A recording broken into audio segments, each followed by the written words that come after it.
Okay,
hi friends. I'm putting my headphones on, getting myself organized. It's a process. I need to get better headphones. Like, these are cheapy ones, and they don't look cute on camera. But I like them. They're just basic. Yeah. As long as the bun is visible, that's all that matters, you know? Yeah, I feel those feels. It's either hair down or bun. Yeah, exactly. It's like there's no visible, that's all that matters. There's no one way or I'm here for for a good time, not a long time. Hi, Amber. Okay. I will let you guys, I'll see you guys over there. Okay. Bye. Bye. Okay. The last thing I'm going to do before I totally switch over, because I always forget, is I'm going to put a link on Instagram. So just give me like 2 seconds, y'all. We got to let the Instagram peeps know that we live. You guys should be really proud of me. I have set up all these limits on my phone so that I don't check my social media, because I'm trying to be a healthy person and not check my social media all the time. So my phone is officially in like do not disturb mode. And so I'm like, give me 15 more minutes. Okay. Let's go ahead and post this. Let's just do a selfie. I'm at work in a helicopter hangar. What? That's so cool. Okay. A From Blood and Ash recap. Ooh, I actually kind of like this song, y'all. Alright, let me just put the little... I love this little link option on Insta.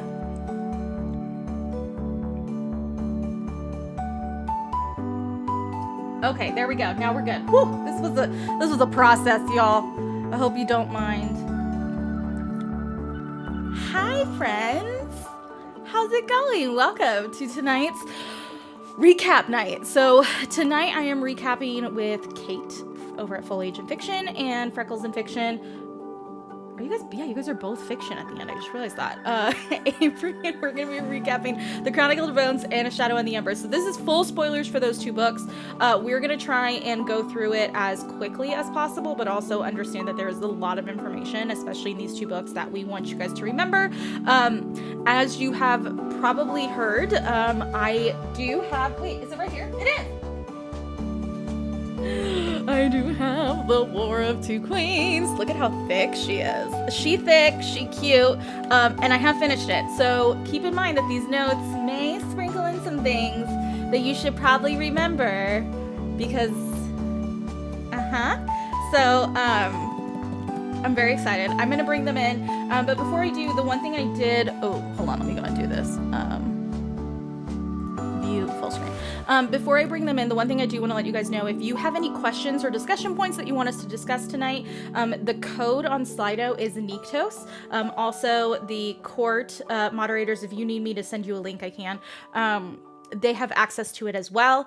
So if you have anything that you want to kind of discuss tonight, just feel free to put it in there. But for the most part, we're going to be recapping everything. If you are a Patreon member over at the Reading Rose level, this weekend you're going to get my notes. I'm still finalizing them, but they are, I think as of right now, they're like over 80 pages. So just be prepared for that. But yeah, so I'm super excited. Turn down the music. Yeah, the music's going to come off in like 5 seconds. Don't worry. Okay, I'm going to turn the music off, and I'm going to bring all the people in. Whoops. See, look, now you get to see all the music. There we go. Admit all. Hi, guys. Oh, I'm muted. Hi, guys. Hello. How are you? Hello. Oh, send the link. Hold on one second. Ooh, whoops. Let me do this. Just because I think this is over here. Okay. I'm like, regroup. Okay. Regroup. Go. Right, where is the... There it is. I need to send the moderators the Slido link. And then we'll be good to go. Okay. For anyone wondering, do I ever get lost in my own Discord? The answer is yes. Dude, I get lost in your Discord. Yeah, it's a process. So, okay. There we go. Hi. Okay, so tonight we're going to be discussing The Crown of Gilded Bones and A Shadow in the Ember, which are my two most favorite. They're so good. I know, Kate, you like Kingdom of Flesh and Fire, right? That's your favorite. Well, that was my favorite in the main series. Oh. I do really like A Shadow in the Ember, but I don't know. I feel like Gilded Bones and Flesh and Fire are like pretty comparable. Yeah. And Gilded I actually Bones like the site way better this time. I think Gilded Bones just hits different. You know what I think the thing is with Shadow in the Ember the first time is you're waiting for them to get together. And so you spend so much of that first half just being impatient. Yeah. Yeah. And then I also think I watched too many reviews on TikTok. And so I was like looking for issues rather than enjoying it. I think that was really going in with that mindset. I will say, what's funny is, and I don't know if you guys felt this way, but before like we totally get into all of this, a lot of people didn't love these two books. Like this was kind of where we started to see, at least on TikTok, like the cracks in the foundation in terms of like the fandom really wasn't totally invested in it or loved it. And I feel like a lot of it had to do with pacing, or it had to do with specific issues. Did you guys? I didn't feel that way when I read them. Did you guys feel that way at all? I was one of the lucky few who started From Blood and Ash pretty late. And so I read From Blood and Ash, A Kingdom of Flesh and Fire, and The Crown of Gilded Bones in like one go. Nice. Okay. The Crown of Gilded Bones is probably my favorite book in the series. I love it so much, but you and I have like a sick need for mortal peril. And that book provides. Yeah. But no, I love that book. And I actually got to enjoy ASITE because I read it on vacation. So I had like a week where I just kind of like was on the beach reading the book, like not really, like I was away from TikTok, I was away from work, like I was able to just kind of focus and enjoy it. Yeah. So I really, really liked it on my first read. I think I will like it more on a reread. I'm already liking it more, just like from what we did, skimming and getting notes together and that kind of thing. But yeah, no, I really, really liked it. Kate, how about you? Yeah. When I read the series, I read the first 2 books, and then I think I had to wait a couple months until Gilded Bones came out, long enough that I did do a reread. And then that was like my first, like, I had just joined TikTok, and it was like the first thing I actually like posted like theory videos on. I was like, this is going to happen. And Alistair is shady. I'm like, I was so proud of myself for some of this stuff that I thought No, about. she posted those videos, and I was like, I watched them and I was like, I got like 70. This girl got almost all of it right. What the heck? I was really proud of myself. And so I think going into Gilded Bones, I did feel like slow in the middle. Yeah. But I say that, but it's also like over 600 pages, and I still read it in like less than 3 days. So it's not like it's not it's not that bad. Same with ASITE. I think I read it. ASITE I didn't have really any issues with. I think at that point I had already started making like my Google Doc to like sort the information, and it's more like sorting through the mystery of it all and trying to decipher like, oh, is this real, is this not, who said it, and why, and do we trust what they're saying, and that kind of thing. So I think a lot of people that struggled might have really liked From Blood and Ash, because at that point it was very surface level and very like romance forward, and not that it's not romance forward, but there's a lot more complexity as you get further into the series, and I think people got overwhelmed. And this something that frustrates me is people are like, oh, I don't want to read ASITE, do I have to read ASITE before I go into War of Two Queens? And I'm like, if it's painful for you to read the book, just don't read it. Right.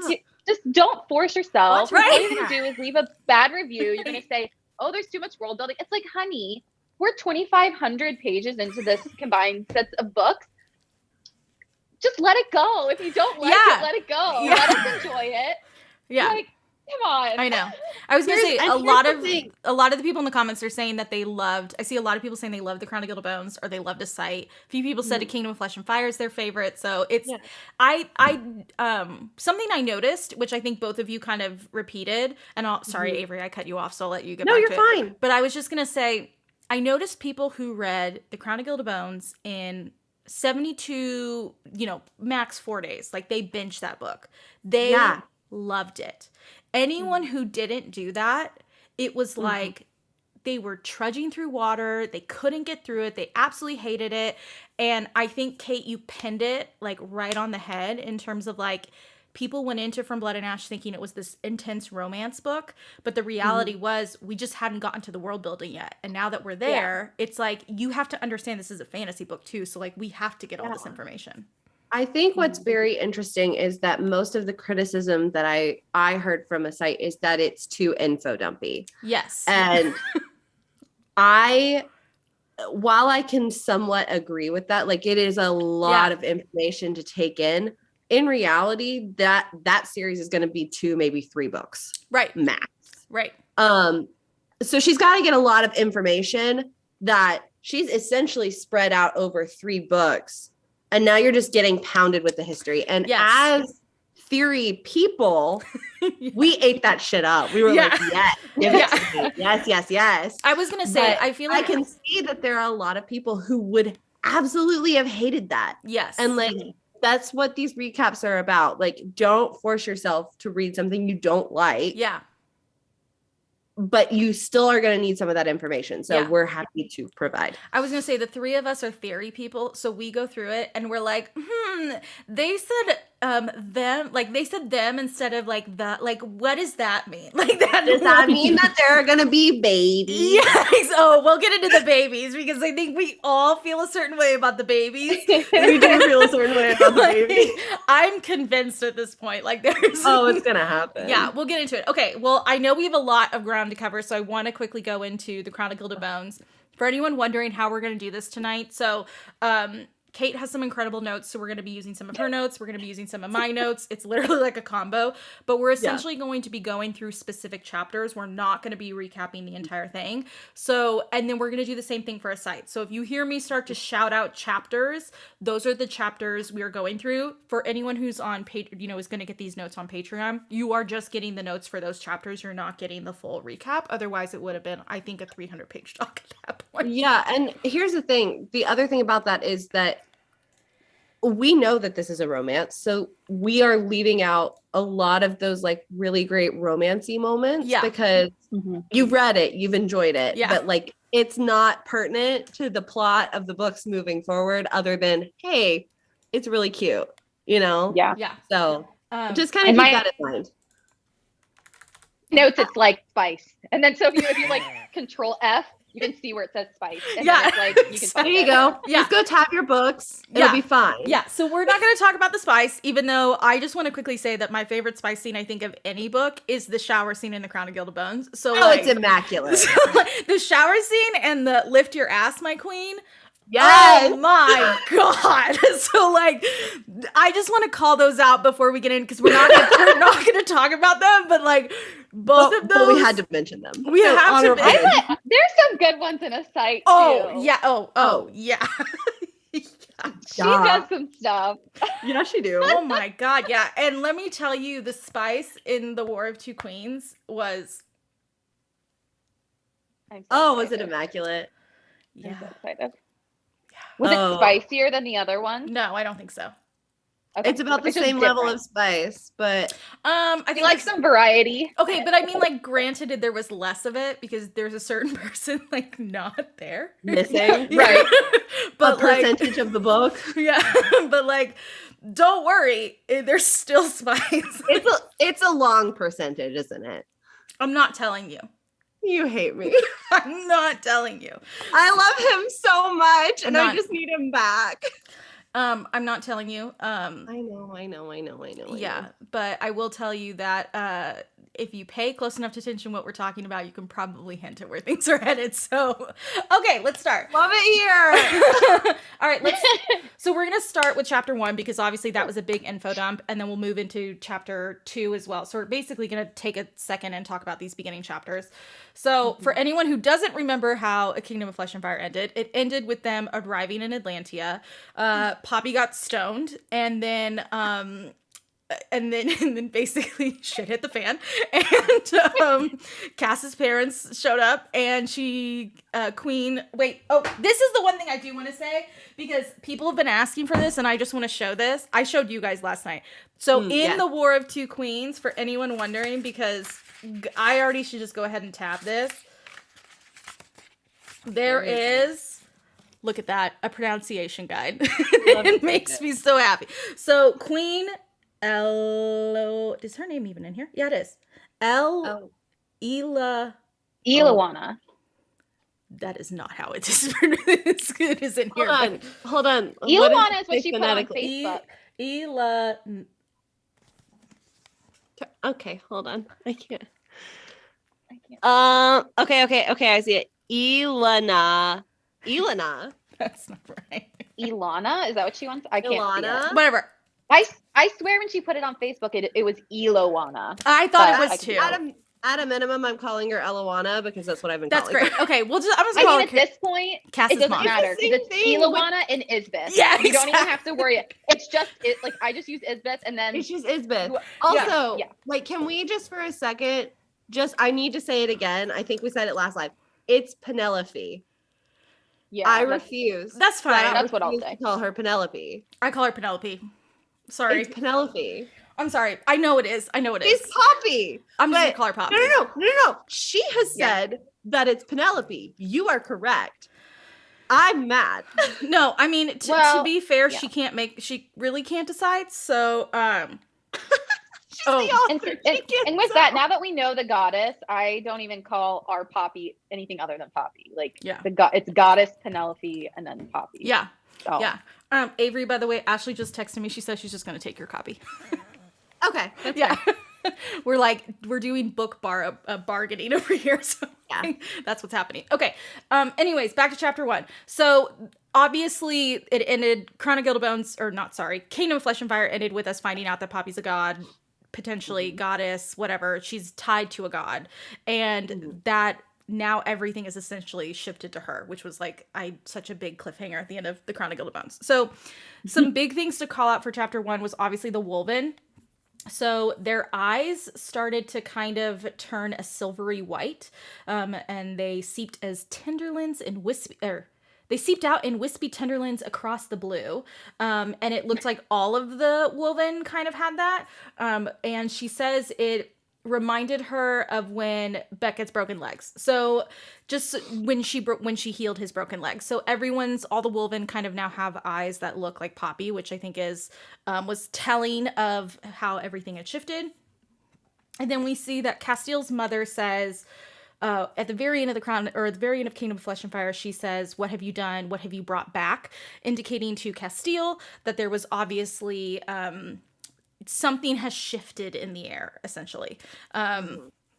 So that kind of thing. And then Alistair says that the primal notum is broken and it's now her mark, which also indicates, which I always found that very confusing, that he feels it, like he is still connected to all of that, because he never shifted into his Wolven form. Well, I don't know if he feels it or if he just notices, like he knows the signs of it, because I feel like he is fully disconnected from his Wolven side. Yeah. I know he can't shift, but he might not be fully disconnected. He might just not be able to shift because he broke that bond. So he can feel the notum. Maybe. Yeah. Interesting. Okay. Sure. Interesting. That's just like a little thing. Yeah, that's something I would like to look into more. No, I agree.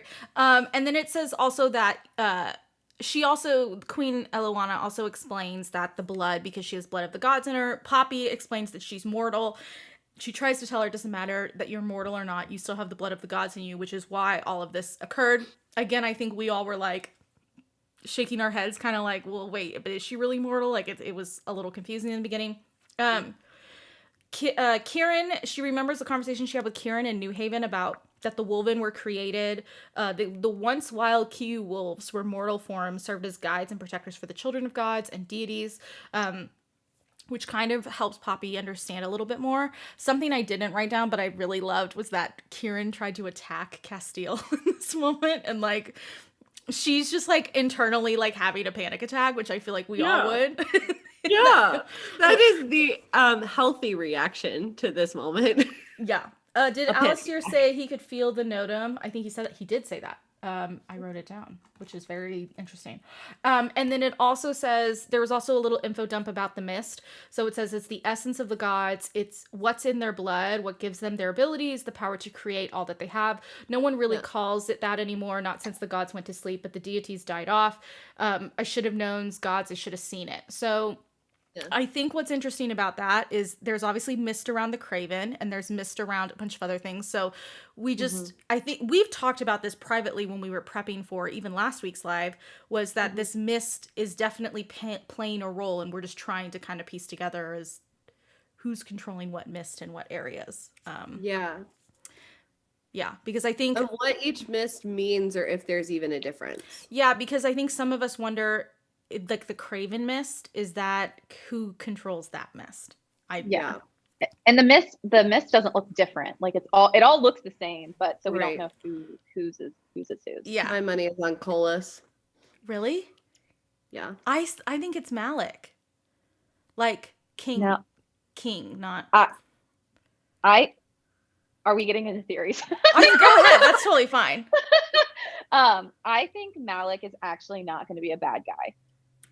I think Malik is going to be reawakened or whatever, and he's going to see what Isbeth has done, and he's going to lose his shit. He's going to be like, you did what?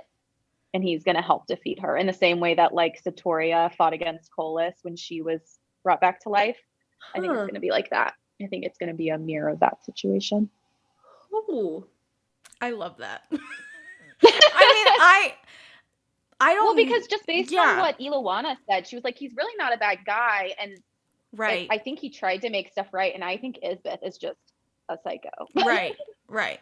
Well, and we know Colas is not a great dude, so. Right. I think there's something to be said for him having a connection to the Craven. I don't know. I have no basis for that. I don't either. I mean, but he definitely I think has a it would be connection to the Craven. fun. Well, but I don't think he controls them. And I'm because saying, like, so sorry. No, go ahead. I was just gonna say, like, the whole I mean, we're at the very beginning of Gilded, so I don't want to like derail completely, but I definitely think the Craven they're like the lowest form of Colas's fake life power, basically. Like, he creates this life, he's trying to make revenants or whatever, he totally F's it up, or maybe on purpose makes vampires and then trickles down. Like, that's all within his wheelhouse stuff. Like, I mean, even like the revenants have like the bird of wing type mask things on their face, and the unseen also have these things, and that leads me into a whole nother theory that I think Colas is the Silver Hawk. I think his animal form is the Silver Hawk. It's a whole thing. I love that. I mean, listen, I really don't know. Like, ask Avery. I read The War of Two Queens, and it was a fever dream. I really don't remember half the things that happened in that book. I remember big beats, and that's about it. So, like, I love the theory because I don't.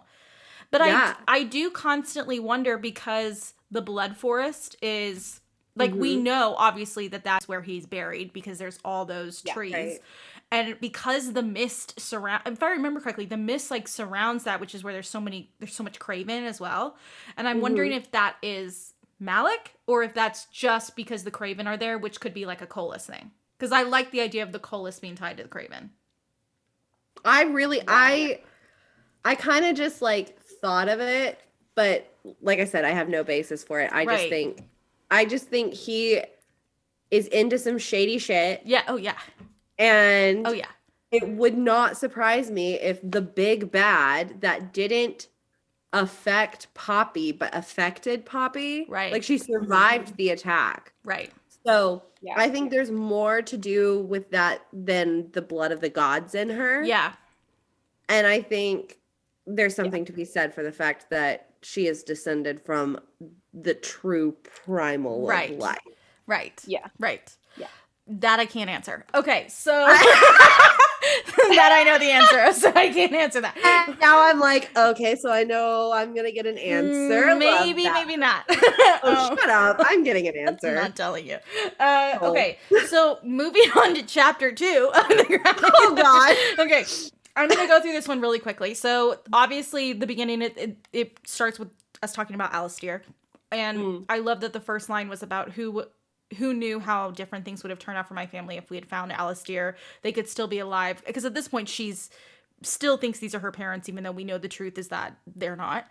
And then the other stuff that I wanted to put in here is when Kieran gets shot. I mean, I know Castile gets shot as well, but I included the Kieran stuff because Kieran specifically, it talks about like the shade that he turns into when he like gets shot. So it said that he, it's a gray that kind of like sweeps over his skin, and then she feels nothing from him, but she also feels nothing from Jasper. And then later on in the chapter, she feels nothing from Castile. So something shot them and kind of turned them into this stone, did you guys read the chapters before? No, you didn't. You guys both, okay. So the only chapter we've read is chapter 1 of The War of Two Queens. No, I was going to say, did you guys read the early chapters for The Crown of Gilded Bones when this came out? Because this was torturous because I went into this blind. Okay, well this was the lesson into don't read the chapters that she releases early, because it was this chapter, and obviously this one ends with that huge cliffhanger of like her and I was not well at all.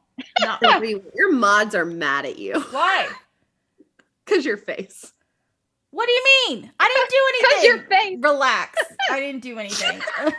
They're always mad at me. This is a good lesson for anyone who wonders. I'm sorry, guys. I should know better. It's okay. For anyone wondering, this is a good lesson for anyone who's like, "Oh, your mods are your best friends." No, they yell at me 90% of the time. Like it's not. Amanda's like, not mad, not mad.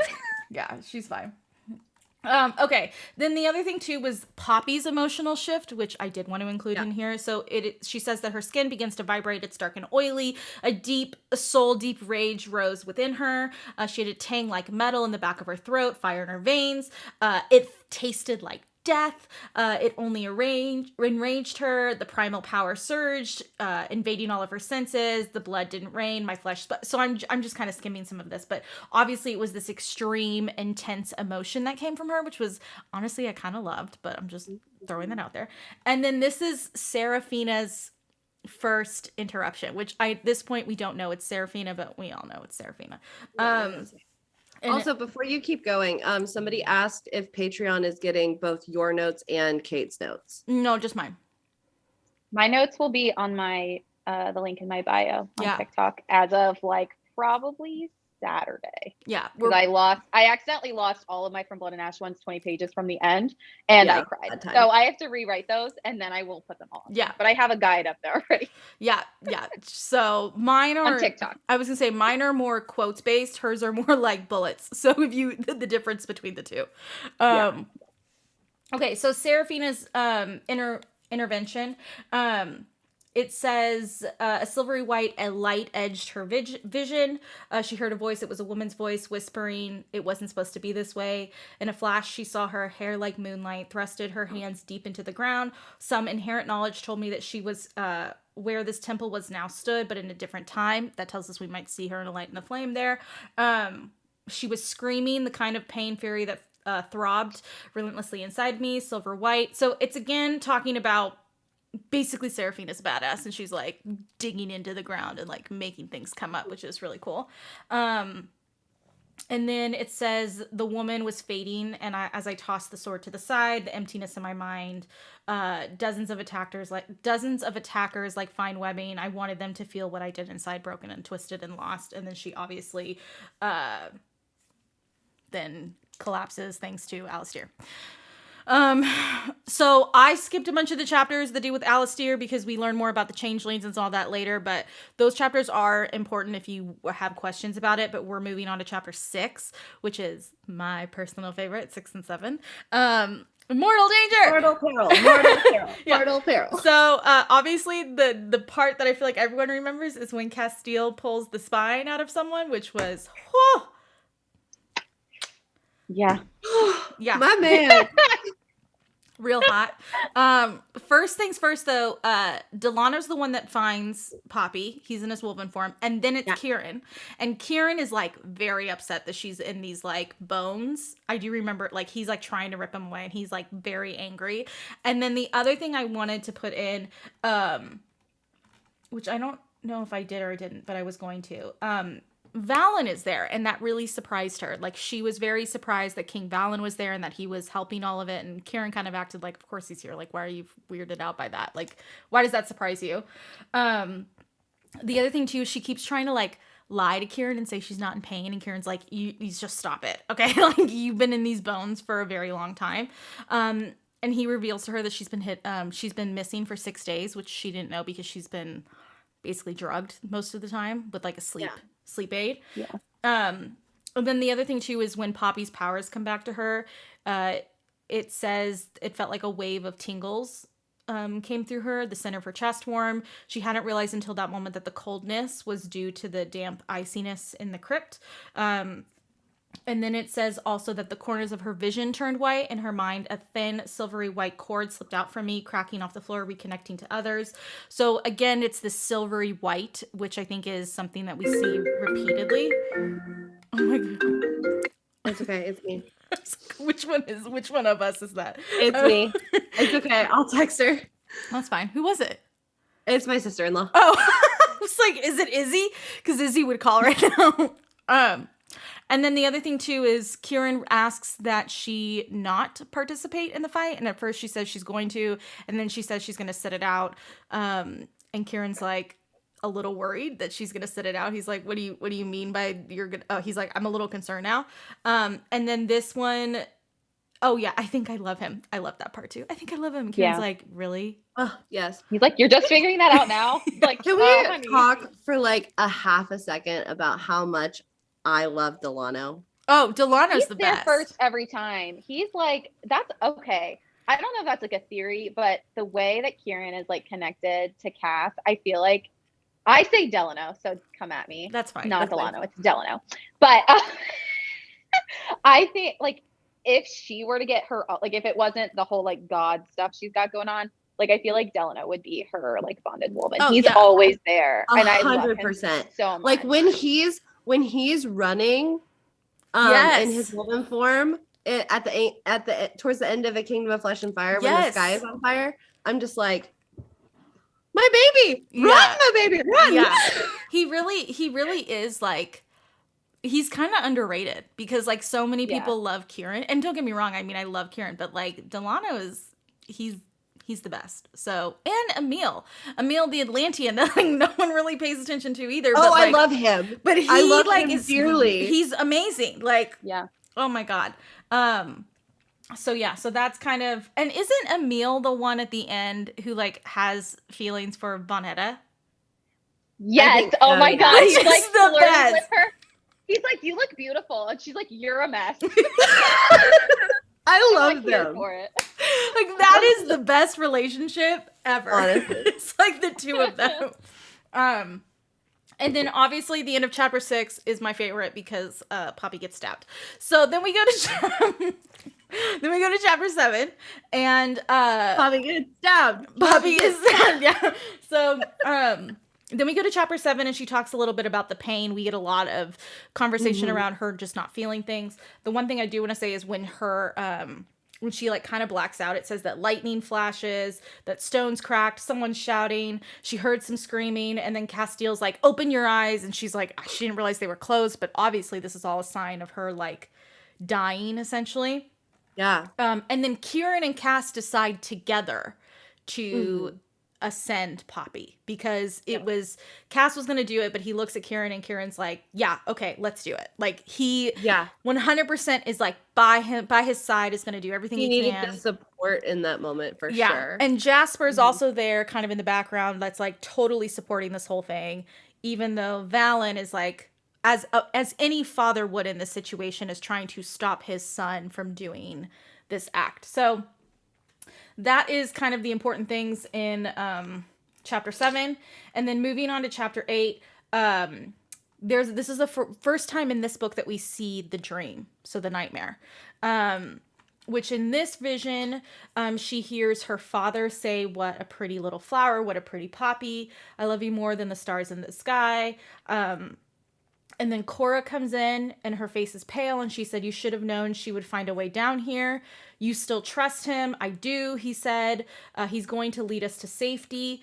And then it says later on, her father says, stay with your mama, baby. Stay with her. Find your brother. I'll be back soon.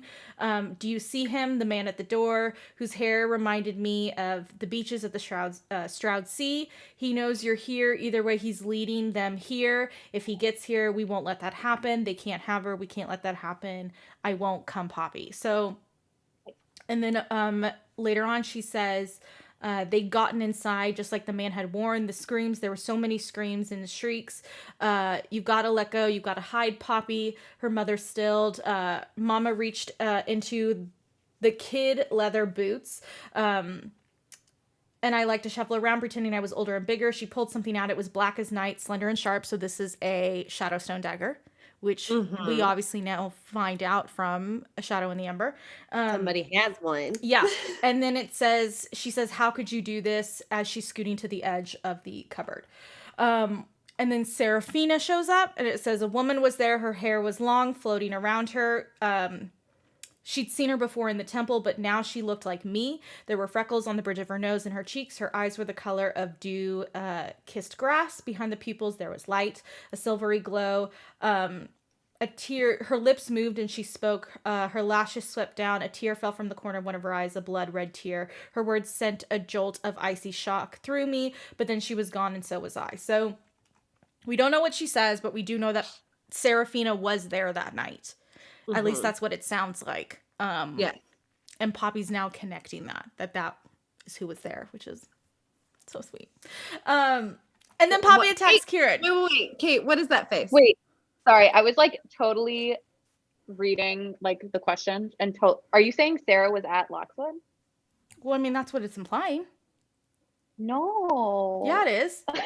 Yeah, it is. So I think she was in and out. She was like having a vision of Sarah. She was having like, she was seeing like, she got like glimpses of them being like, you've lost, like she could hear like Kieran and Cass talking, and he's like, you lost too much blood. And then she's seeing the glowing woman she saw like, But this is in the same vision. I always imagined that she was there, that this was the same vision. No, I think it was a different vision. Yeah, she was like in Lockswood, and then she was like in the room and like knew they were doing stuff, and then she had the vision of her, and then she wakes up. I for sure thought that this was the same, like she was just repeatedly having the same vision. No, here we can check. Hold on. Okay, you tell me. It's on page 101. Because I always imagined her in the room. Like I just assumed that she was there, but I guess that would make sense that she wouldn't be. No, there. she's been sleeping. What do you mean? She's been sleeping. Well, that tells you I didn't read that close enough, which doesn't surprise anyone. Well, I mean, that just tells everyone why Kate. Okay. Yeah, because I for sure thought she was there. I was just like, yeah, no. The one totally. note is that it goes. I have it labeled as a site. Here's my notes when I did that reread. So it goes from like italicized to not for the vision for the Lockswood versus not.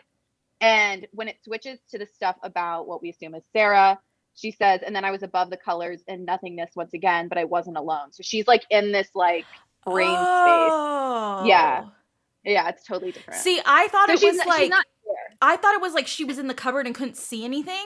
And like, no. Oh, I totally read that wrong. Yeah. Well, that's okay. Yeah, it was more just doesn't like surprise me.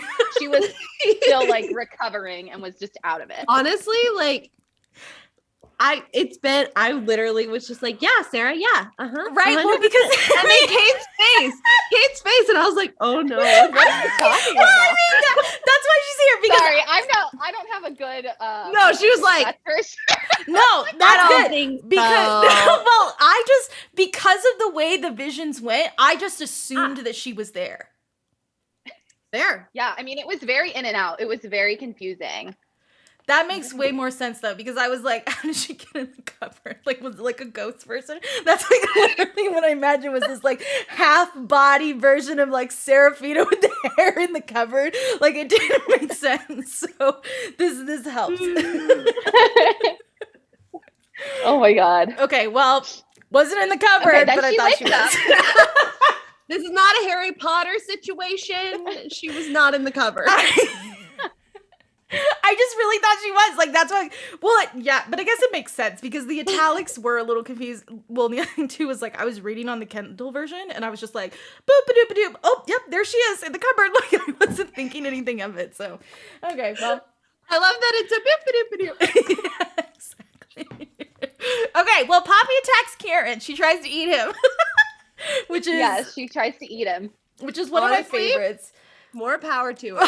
Really, honestly, why is this the first time she's trying to eat him? Who doesn't want to eat Kieran? I want to eat Kieran. I want to eat Kieran. Yeah, but what I really love is like he was so confused when she woke up because the first thing he says is, "I can still feel your notum." Like he's like not even. He's like, "Oh, don't it? Wait, I can feel your notum." Like it was kind of one of those. Wait a second. Yeah. And then she runs outside. Yeah, she's the best part is she's naked the whole time. Yes.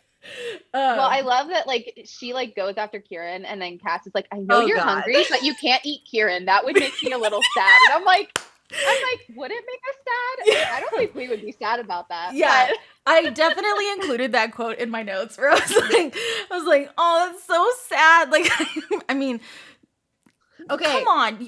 But question, just remind me, isn't it Delano that's in the tree, like across? Yes. The So that's not. This man, I love him. 9. But yes, she was trying to prove that she wasn't ascended. That's later. She opens the door. She's like, I'm gonna see if I burn in the sun. So she runs and opens the door, butt ass naked, and goes out in the sun like, oh look, I'm not a vampire. And Castiel's like, Delano's in his wolf form over there, like, what are you But doing? my favorite part is the fact that Kieran, who will later talk about the fact that he cleaned up Castile and Poppy, like, she's butt naked. And, like, he definitely did it. And knowing Kieran, because he's been around nakedness his entire life, like, it doesn't even faze him. But, like, I just think it's funny thinking of a naked Poppy just running, trying to eat him. And he's like, oh, my God. Like, what is going and then like Cass. Well, let's not be coy. He liked it. Oh yeah, for sure. Well, okay, but then also like after she wakes up, she's not aware that it's like who they are. She like smells them and she's like, oh, this male, he smells familiar. And then she totally does Cass right there in front of her. Because she has to feed, and he's like, I'm gonna make sure she doesn't take too much. And literally it's the point where she's feeding off of Cass, like on his lap, doing him. And Kieran comes up and like grabs her. I believe he grabs like her chin. Yes. He's like, that's enough. Yes. And he's like holding her head while she's like riding Cass. And I'm like, dude. This takes friendship to a new level. Like in the best way. I swear to God, if a throuple doesn't happen, I'm going to riot. Let me tell you, the joining, if it doesn't happen just from this one scene, I'm done. This whole thing. You read the book! I'm not telling you. Oh my God. Amanda's in the comments going, throuple. Yeah, because we all want the throuple. But I mean, like, just first off, talk about a bromance that, like, you can be in the room while your man is getting it on with his wife, trying to but, like, not really be distracted by that, but just making sure he stays alive. So you're just grabbing her jaw to be like, no, bad Poppy. Like, it's just like, oh my God. oh my God. And also, like, at what point did he leave the room? I actually put that in my thing. Okay, good, because I like did after it was like after they both had got to completion. Got it. And then she started to calm down, and then Kieran left, and then she like cuddles with Cass, and then she like starts waking up and like realizing like, oh, you're she's like, I think did she call him Hawk or Cass? I can't remember. I think she calls him Cass. Oh, I don't know. I think that's the first and she like time registers who she is. Yeah. Or it's like one of the first times like she calls him Cass, or you know, like I know that's like at the end of Flesh and Fire, but like she started calling him Cass more, so I think she calls him Cass. Someone asked, do you think Kieran was turned on? Yes, without a doubt. Sorry. Somebody is in the comments right now. Like, and you know what Poppy looks like? Yeah. And you're a person. Yeah. I just want to see, see, turn you like, on. like I don't know if Kieran is an ass or boob guy. I you know what I mean? I would take a wild guess and say that Cass is for sure a butt guy. Like he's for sure like an ass dude. But like, you know, like Poppy has big tits. You know what I mean? Like she doesn't Kieran have is an ass man. And she's running full force at Kieran. And you're telling me he wasn't attracted? Yeah. Okay. Somebody hold on. Somebody is in the comments right now reminding me that you're a troll. First of all, I know this bitch is a troll. I love her dearly, but my God, I know she's a troll. Yeah. She's the worst troll of my life. To the point that Avery, for anyone who has read Hosab or hasn't, this isn't a huge spoiler, but I called Avery and she was a few chapters behind me, and I was like, she was like, how's it going? I was like, girl, wait till you meet Agent Knight. I was like, he is everything. We do not talk crap about Agent Knight. Like he's everything to me. And she was like, okay. Like yeah. And then I sent her a Marco Polo back that went, so I've just met and if you watch, it's in my reactions on my TikTok. It's the video following is her response video to me going, told you I could still troll you. I'm just like, God. Yeah, because I was like, oh, you don't think I control you? While we're reading the same book? Try again. Try again. But yeah, don't worry. I have trolls up my sleeve for this stream. Oh, yeah. Amanda just said she's worse in the court chats than she is here. That is correct. She's worse with her friends than she is with her realm, and you're welcome for that. Yeah, because let me just quickly say, I only troll people who I know won't get upset, because the worst thing that could ever happen is I really don't want to upset someone. Like, I genuinely want you to have a good reading experience and everything. But if I know it won't upset your reading experience, bring it on. But the best thing is I can get you back. Yeah. And I do. I can take it. Yeah. I can take it. Okay. You can dish it and take it. So it's okay. Okay, so we talked a lot about Poppy Kieran stays in the room. Okay, and then chapter 10 is when he returns.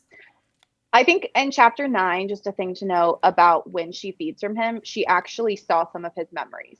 Oh, yes. He was thinking about their wedding, which I think is interesting, and I feel like is important later, that their connection, she could feed his memories. And I can't remember, is that just an Atlantean thing? Like when she feeds?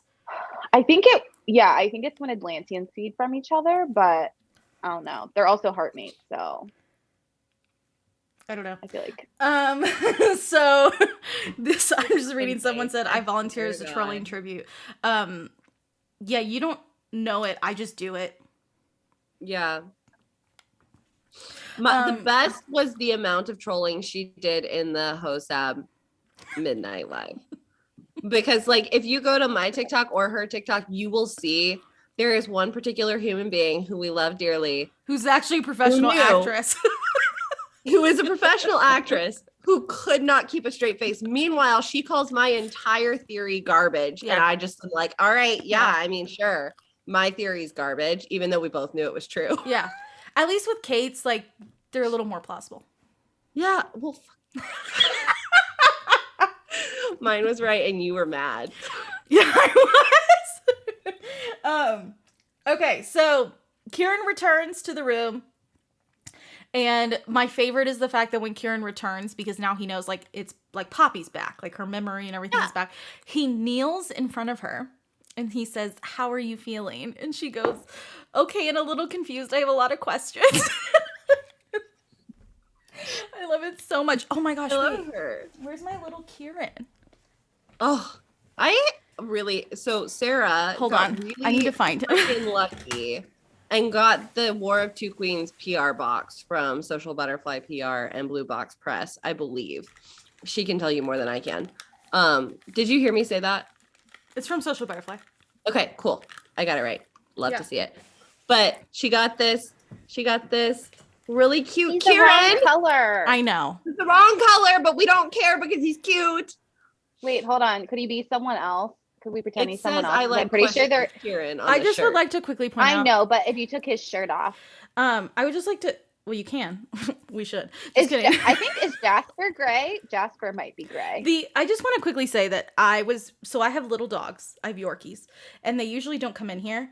And all of a sudden, I found this on the floor downstairs, and I was like, what the hell? One of the dogs thought this was a toy, which is why poor Kieran's nose is like kind of coming. Oh no! Because one of the dogs was like, and I was like, it's Kieran! Like, no! So now he stays up here. He's gonna sit on my desk. My dogs like to eat my sloth. So my sloth lives at the top of my closet. Yeah. So I just assumed it's Kieran's mortal form. Yeah. Right. Yes, Michael B. Jordan. Yeah. You definitely can take it off. I would not hate that. Look, we can have a little striptease with Kieran. He's naked. He's always naked. Oh my god. Okay. Anyways, so and then going back to this because I'm going to try and keep us on track, but we just keep laughing, which is fine. I'm sorry. It's totally fine. I really we're only on chapter 3, guys. We're on chapter 10. Okay. Okay. So then it's revealed that Kieran cleaned Cass and Poppy, and they both thank him. And Kieran's like, "Listen, it's no problem." Like, and he basically just continuously says like it was the least he could do, which again reiterates the fact that he's always there for Kieran, or that he's always there for Cass and Poppy, and I just love him so much. And then they talk a lot about Poppy's blood tasting like death, and she's like, "Can we please stop talking about my blood?" So Kieran tries to explain in a way that doesn't upset Poppy that the blood she carries and the Kiyu were given mortal form not to serve the elemental bloodlines but to serve the children of the gods. If the deities hadn't, when the gods gave the Kiyu mortal form, oh, bless, they were bonded to their children on an instinctual level, and the instinctive bond recognizes her. So this is his way of trying to explain to her that, like, it really isn't her fault. There really is, like, a genetic reason as to why all of the wolves are now bonded to her, because she is literally the last remaining deity at this point, or child of a deity, because they don't know what she is. And then they again say that Kieran's like, you smelled of death, not that you smell something like death, but death is a power, an old kind. And then they say it makes sense because Nyktos is the god of life and death, which we obviously learn from ASITE that he is just the god of death, and which I have questions about that. And then it explains why her blood tastes old. It tastes ancient because of that. This is another thing that I really loved. It was because Poppy's still really upset about the fact that Kieran is not bonded to Castile, and so it bothers her. And he says, I still am, and bonds are strange, Poppy, but my loyalty to Cass has never been about the bond created when neither of us were old enough to walk. It never will be. You have nothing to worry about when it comes to us, and I doubt you have much to worry about when it comes to any of the other bonded Wolven. Most of us have fostered friendships that can't be broken, so we just made room for you. And she says, I like the sound of that. So I think that's kind of something to keep in mind over this whole thing with Kieran and Castile, is like they've just made room for her in their life, which I think is really cute. And then it also, at the very end of the chapter, they talk a little bit about the Atlantean lifespan and the deity lifespan, which again reiterates the fact that Poppy is now going to live longer than Castile, or at least at this point, that's what they think, because they're not 100% sure what she is. Right. Which I think we kind of got a little more information from ASITE, like a little clarity on like what she is, but it's still very confusing on like if she's a god. I mean, I think by the end of it, they called her a god. At the end She's a god, yeah. Yeah. Yeah. Okay. I just want to make sure. Yep. Okay, then moving on to chapter 12. Castile says that she doesn't feel like an Atlantean or an Ascended, that he's never felt anything like it before. He doesn't know what it means, but he says she feels like a deity, which at this point in his life, he's never met a deity, but that's what he's guessing. He says his parents would know, maybe even Jasper, because he was very young when they were around and he's not sure. He's never met anyone like her. Then they also explain that the first Wolven that was bonded to an Atlantean was a Denier, which I really was convinced we were going to see them in ASITE, and we weren't. That really bummed me out. So I'm really hoping we do get to see this Denier one day. And my favorite, this whole like little spiel ends with, wow, I really wish we knew what was said. Me too, JLA. Me too. So can we please make sure they're in a light and a flame? Thank you very much, because... Yeah, can you just like, I don't know, write it? Yeah, yeah, exactly. So, and then this is also in this chapter is the first time handmaidens are kind of brought up again.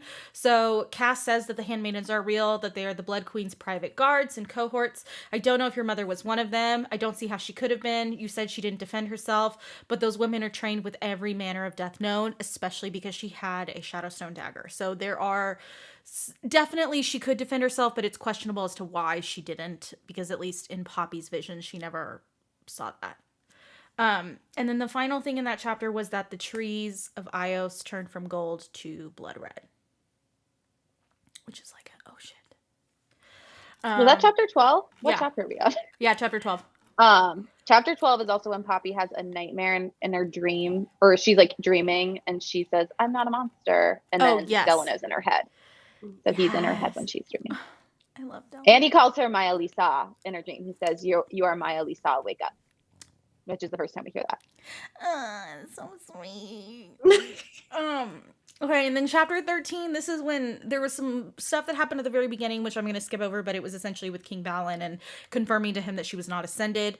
And then the one thing I did want to, before we talk about the Alistair thing, because this is the only reason I'm bringing it up, is I loved that she took a minute after that intense confrontation with Balin, and she said, thank you. And he says, you don't have to thank me, your family now. Of course I would help you. And if you don't already know this, if I haven't said it, Valen is one of my favorite characters in the War of Two Queens. So I freaking love him anyway, so I'm glad that he's not a dick. he's not a dick. So I just wanted to put that in here because I thought it was really sweet. And then the Wolven take care of Alistair. So she, if I remember, doesn't she slit his throat and he's like kind of bleeding out, and then the Wolven eat him. Yeah, she slices his throat and then lets the Wolven feed on him. Yeah. Yuck. I love it. Yeah. I love it. I mean, yeah, for sure, but also yuck. Yeah, I love that in the next chapter, like the very beginning, it said something about she wanted to know if their digestive systems were okay, but like she didn't want to ask. And I was like, no, but please ask. That's like very like cannibalistic there, guys. Like someone did ask on the, not on YouTube, on the other thing, like what Alistair's motives were. And so I just wanted to explain that. Oh, he's yeah, part go of for the he's part of the Brotherhood, which we now know is like called the Unseen. Mhm. And basically they don't swear allegiance to a certain ruler. They want to do what's best for Atlantia.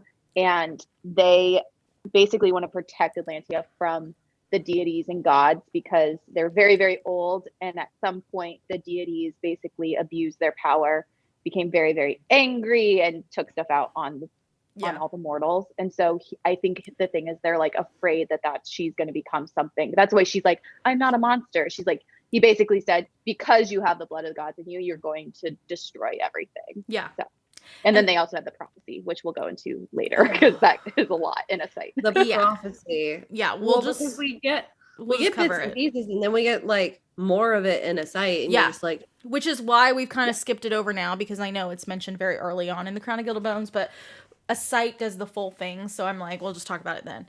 Well, we assume it's the full thing. Yeah, right. Okay, so then it's a pretty long prophecy. Yeah. I mean, I hope that's the full thing. It better be. Writing a prophecy is no joke. I don't want to hear from you. So then in chapter 14, this is when they're going through Atlantia, and a lot of them call her Mea Lisa, which is really sweet. And this is when she learns that it means my queen, which is really cute when you know that, and then you read ASITE, because that's all Niktos calls Seraphina, and you're like, oh. And he says it's something beautiful and powerful, and you're like, that's what my shirt Niktos says. is such a something beautiful. Yeah, this is what I'm saying. This man's trying to pretend like he doesn't love her, yet he's been calling her Mea Lisa this entire time. Like, shut your mouth, man. Like, stop it. Bitch, you knew she was going to try to stab you. I don't know why you're upset about it. I know. Oh, Castile seems to like it just fine. Yeah. Oh, someone said, please don't troll. I love Valen. I'm not trolling about the Valen thing. Also, this is the thing that's something she's not going to troll about. I'm not going to troll. Like, I swear, this is the thing I say in the book talk chat whenever, because everyone believes I'm lying. And the only way, what is the thing? What is the thing I say when I'm not lying?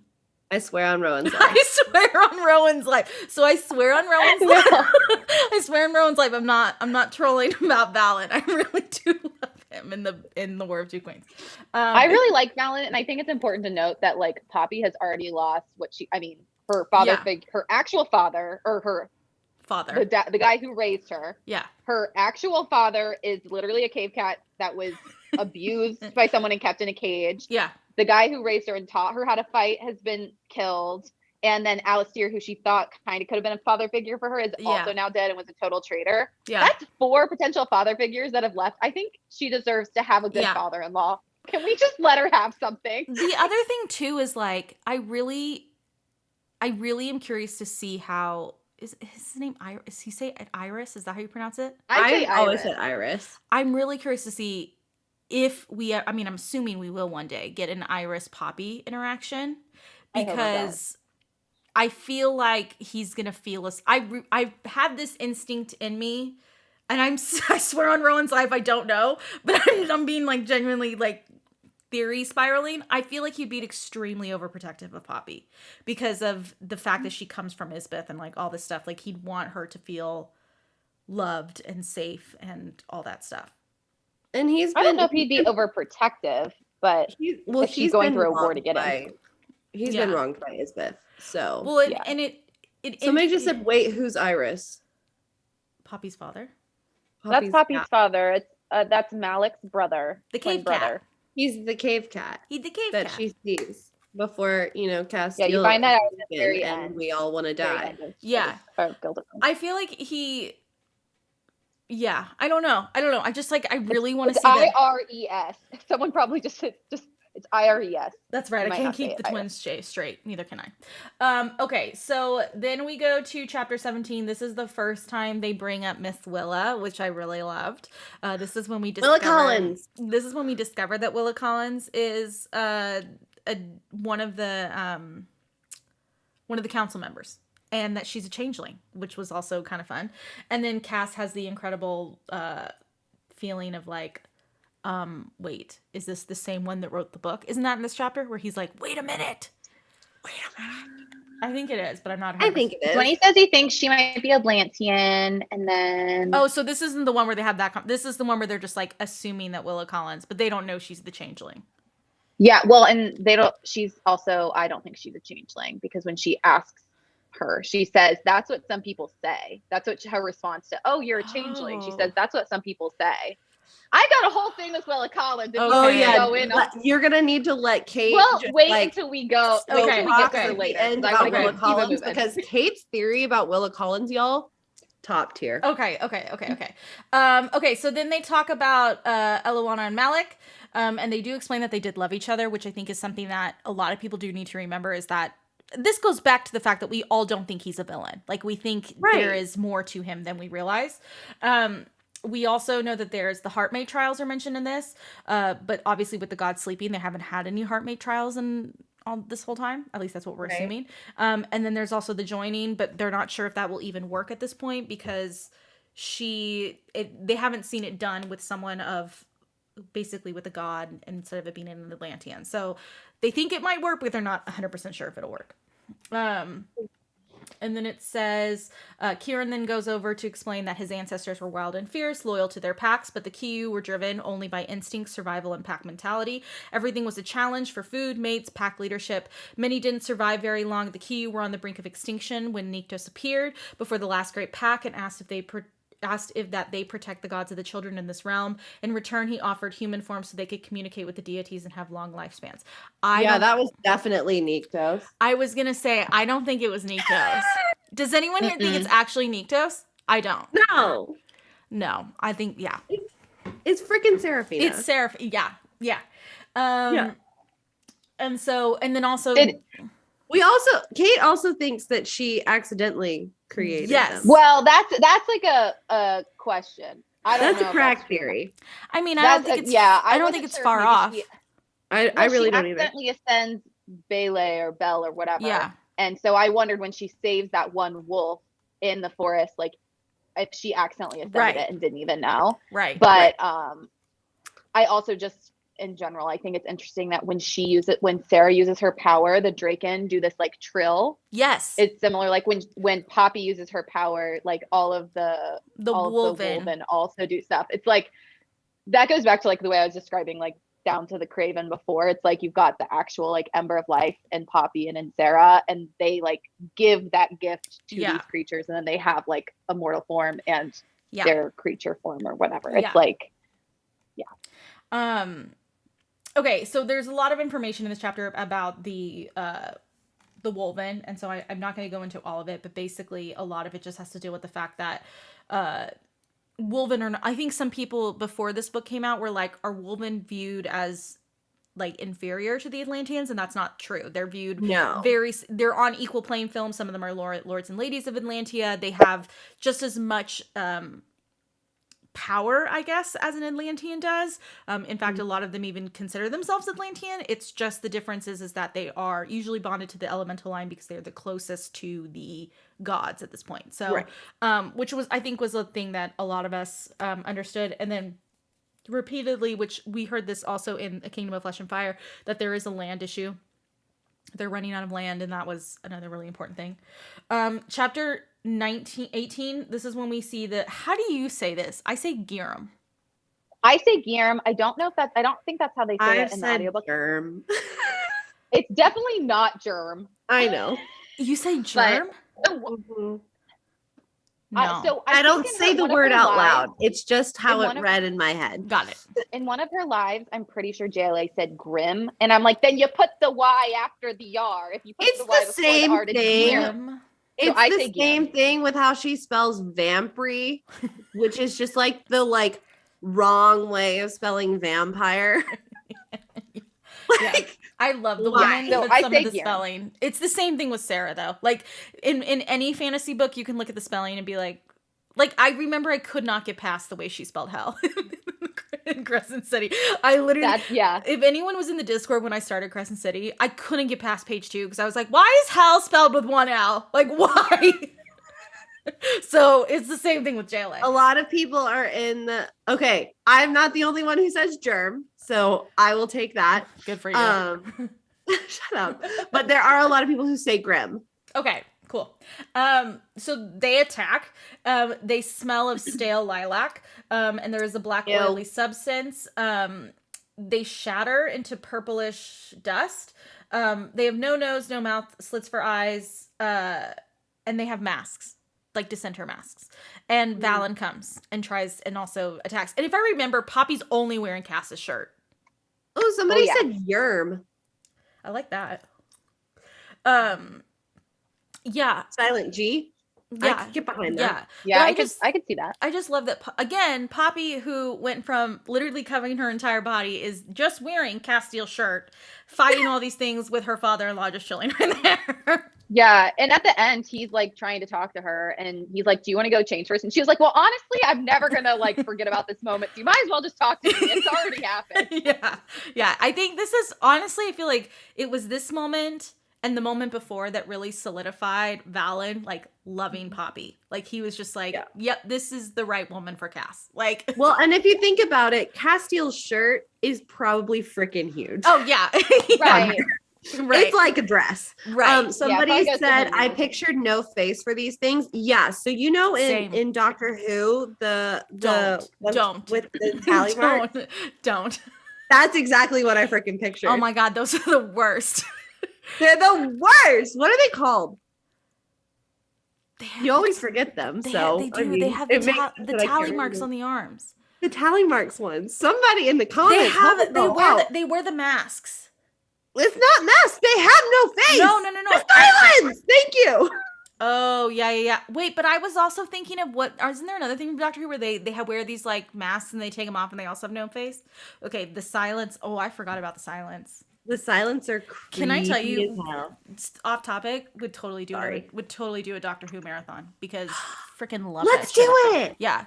If anyone doesn't know this, before I got into Sarah J. Maas, River's song is River's song is one the of best plot line. it is the best plot line in anything I've ever read, seen. so I mean, good. I paced the house for 45 minutes when I found that out. So just throwing that out there. My friend, she was the one who, my friend Meg is the one who got me into, we became friends because I started watching Doctor Who. And she made me watch Blink with her. And then she made me watch basically all of 11 with her. 11's my doctor though. So I was like, yes. I have a photo with him. You do? I'm so jealous. Him. I have a photo in front of a TARDIS, but and him, Amy Pond, and Rory. I hate you. So I have in there's a town in Georgia called Macon, which is about 45 minutes. That's what I'm thinking of. Are You My Mummy? That's what I'm thinking of them. Oh, I hated that. Yeah, No. sorry. Okay. Okay, sorry. But yeah, so there's a TARDIS in Macon that's one of the little libraries that you can like exchange books out of. So I took a picture in front of that. Oh, that's so cute. yeah, it's That's really cute. cute. Okay, chapter 19 with the unseen. Okay, yeah, sorry. Sorry, I'm just trying to get us so we can get to No, the no, side. no. Okay, No. so I'm the one who got distracted. It's okay. We talked about Doctor Who. We can spiral later. Okay, so this is again going back to the conversation around Alistair because we find a little bit more about these unseen because obviously that is involved in that.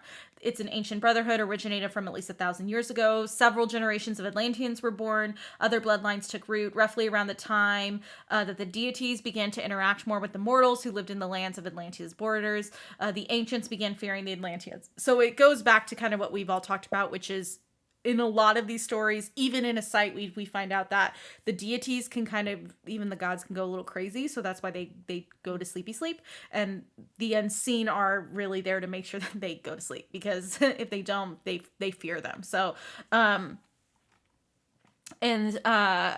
it's King Valen says it didn't matter that some of those lands already had rulers. They believed they could improve the lives of others. They did with the lands beyond the Skotos Mountains, occupied by mortals. Many Atlanteans and other bloodlines didn't agree with them, believing it was best to keep the focus and energy on Atlantean lives. The deities feared there would be an uprising, so they created the Unseen to serve as a network of spy and soldiers, designed to crush any type of rebellion before it started.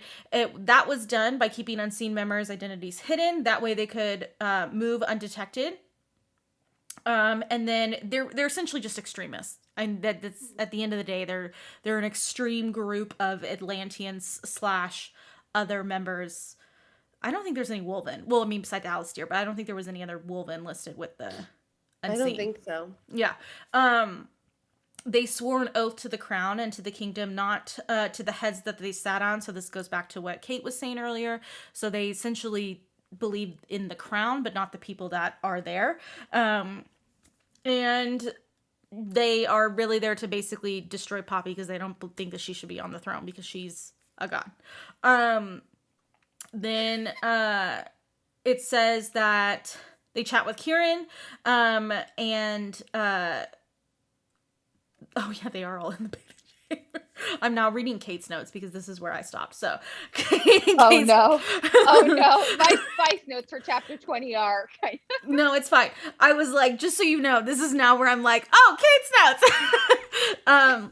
So then it says, Cass says to Kieran that you're the only person I trust Poppy with, only you, which goes back to what is going on at the very beginning of the War of Two Queens. If anyone's read the first 5 chapters, that is on par with all of that.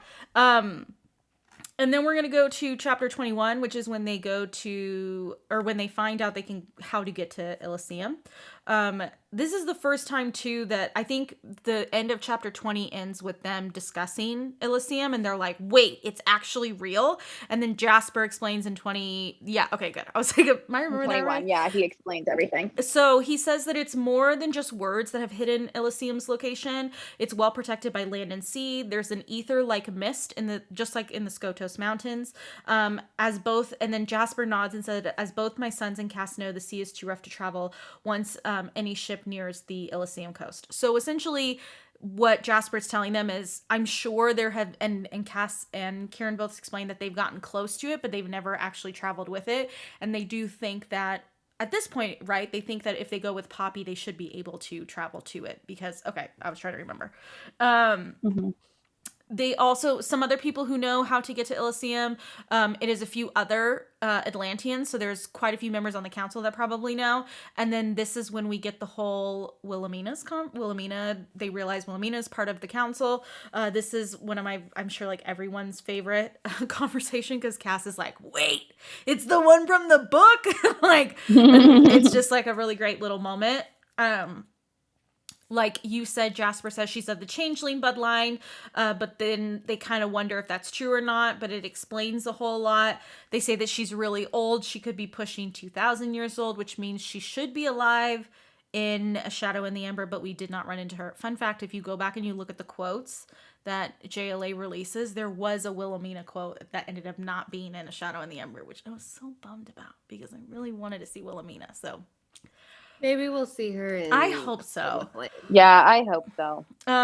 So then by the way, Kate guessed that title. I just have to give her a shout out. Oh, Kate. Okay, you know who else guessed it? Samantha guessed the title as well. And it's literally in the prophecy. I know. Both of you said, okay, can I tell you, she said the same thing because I was like, I'm an idiot and didn't guess it. I was like, perfectly to do 2 or 3 books also.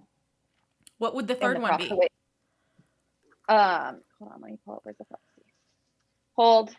Okay. Please hold. Well, while she's figuring out, I'm just going to read the last little bit of this chapter. So it says, we know what we need to do. I need to free my brother. You need to see Ian. The Queen and King of Solus must be stopped. After that, if you want to take the crown, I will support you. I will be right beside you. Together we can rule Atlantean. Atlantia. If not, you just tell me what you want to do, where you want to go, and I will be right beside you. And then he says, if you decide not to take the crown, we can't stay here. So that is how that chapter ends, which is like, dun, dun, dun. Okay. So if there is a third book, it'll be called A Fire in the Flesh, because the sentence from the thing is a shadow in the ember, comma, a light in the flame to become the fire in the flesh. Oh. So if she only does 2, it's the Flesh and Fire series. If she does 3, it'd be A Fire in the Flesh. But because she hasn't officially announced if she's going to do 2 or 3, right? She doesn't know yet. I don't think I'm like, so. she has to know. She has to know at this point. She's gonna do 2 or 3.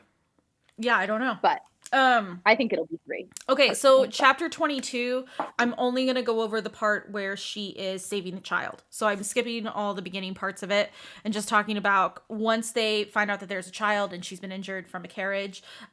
Poppy says she's trying to save this child.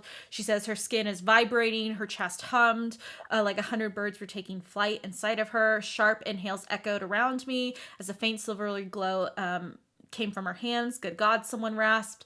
All the while, she just kept repeating that it wasn't too late that she would live. It wasn't too late that she would live. She would live. And then it says, and then everyone's like, you're a goddess. And she's like, no. And they were like, but you are. And then the other thing too, isn't it in this chapter that the kid says, she said something to her? Like she's like, Seraphina told her something.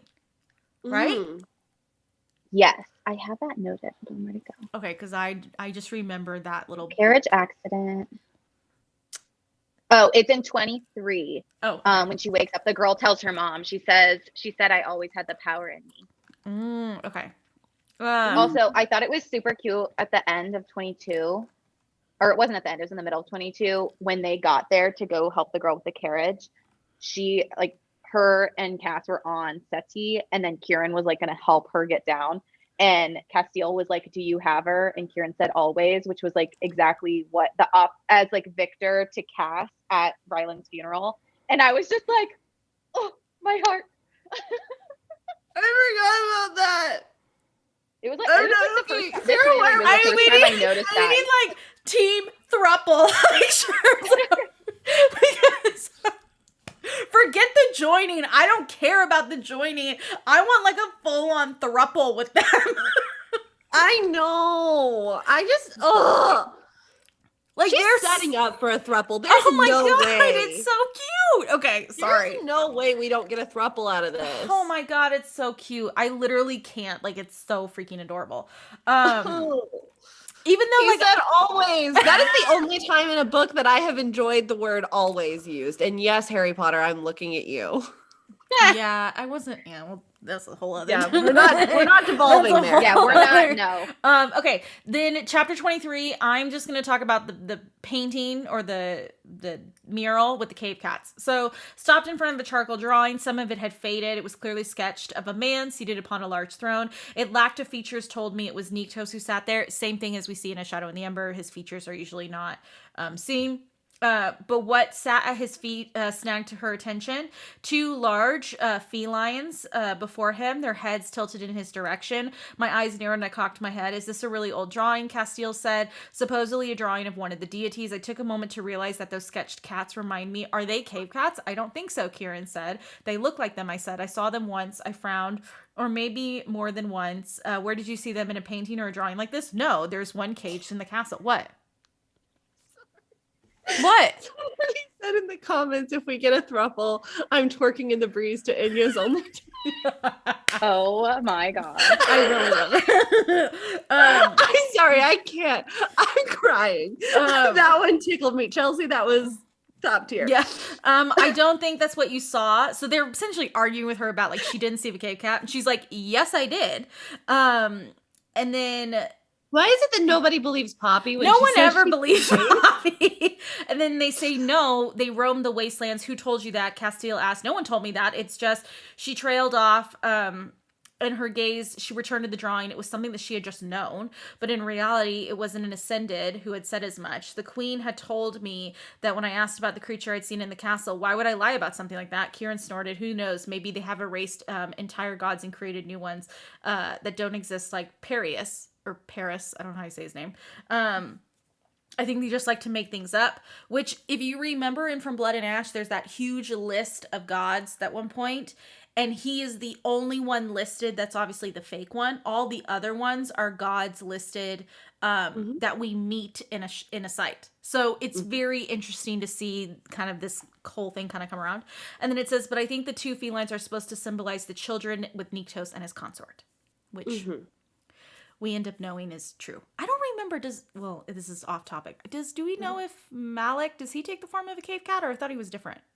He does. He takes the form of a cave cat. Also, I just looked at my guide, and Paris, or however you say his name, he is listed as the god of right and prosperity. Yeah. So it makes sense that they would make one up, because if they don't know that Sarah is the primal of life, last they heard it was Colas, right? So they still have, or no, they think Nyktos is both. Yeah, they think Nyktos and obviously is both. there's no right actually happening. Right. So of course they're going to make up a god to cover their lie. Well, because in a site we learn that the rite is done for Colas, and so if there's no Colas, and I would assume that Isbeth would know that because she was in a relationship with. Well, she thinks she's heartmates, right?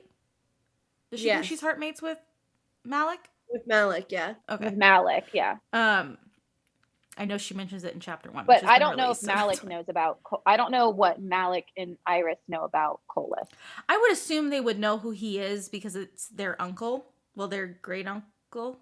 Yep, great uncle. Great uncle, yes. Great uncle. Yeah. But this also goes back to the theory that you and I have, Kate, in regards to that she's pregnant at the end of a site. Oh, yeah. There is no way she's not pregnant at the end of a site. Okay.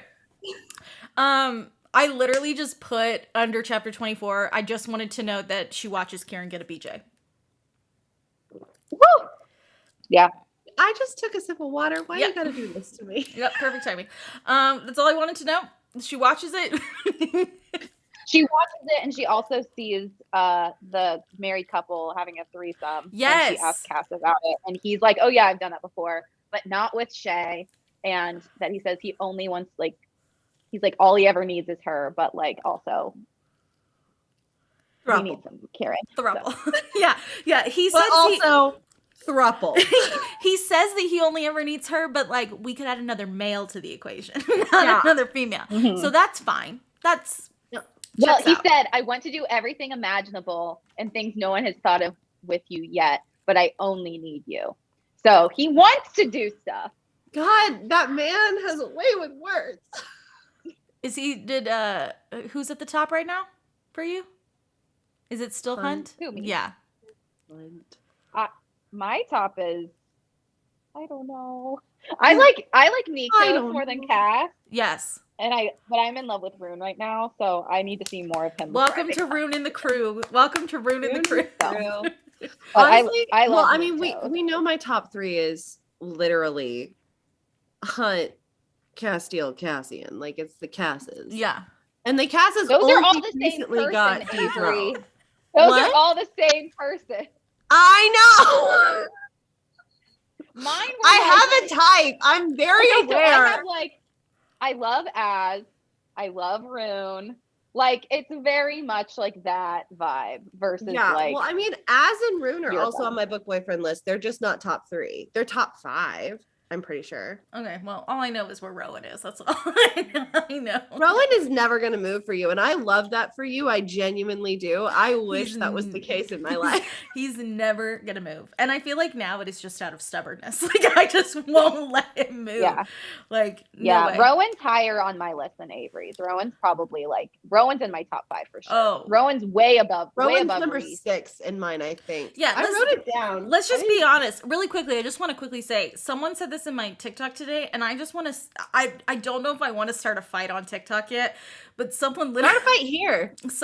Spoilers for Hosab. Like major spoilers for Hosab. So I'm gonna give you. You should hold up your hand. I'll go. I'll just unplug my ears. Because I can hear you. Yeah. Okay. When she's done unplugging her ears, you can unmute. someone was like, oh yeah, we're all simping for Rune now because he looks like Reese. And I almost stitched that comment and turned it into a video and was like, that makes him unattractive. I just like when she said at the end, it made me angry. I was like, absolutely not. He is this gorgeous he canonically boy, and I'm in love with him. Before he looked like Reese. He doesn't look like Reese. And if I see, there's someone just made a fan art too of it's like half Reese, half Rune. And I was like, no. I want to die. So mad. I'm going to send it to both of you.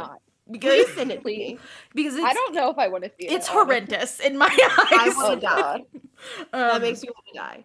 Okay, are we going back to I just wanted so all I wanted to say was someone said that and I was like, do I want to start a fight with TikTok today and say this is not an attractive trait or not? No, it's not worth getting into, but at the same time it kind of is. We all like I'm telling you, the t-shirt design we've got coming, I can't wait to wear them. Yeah. I can't wait.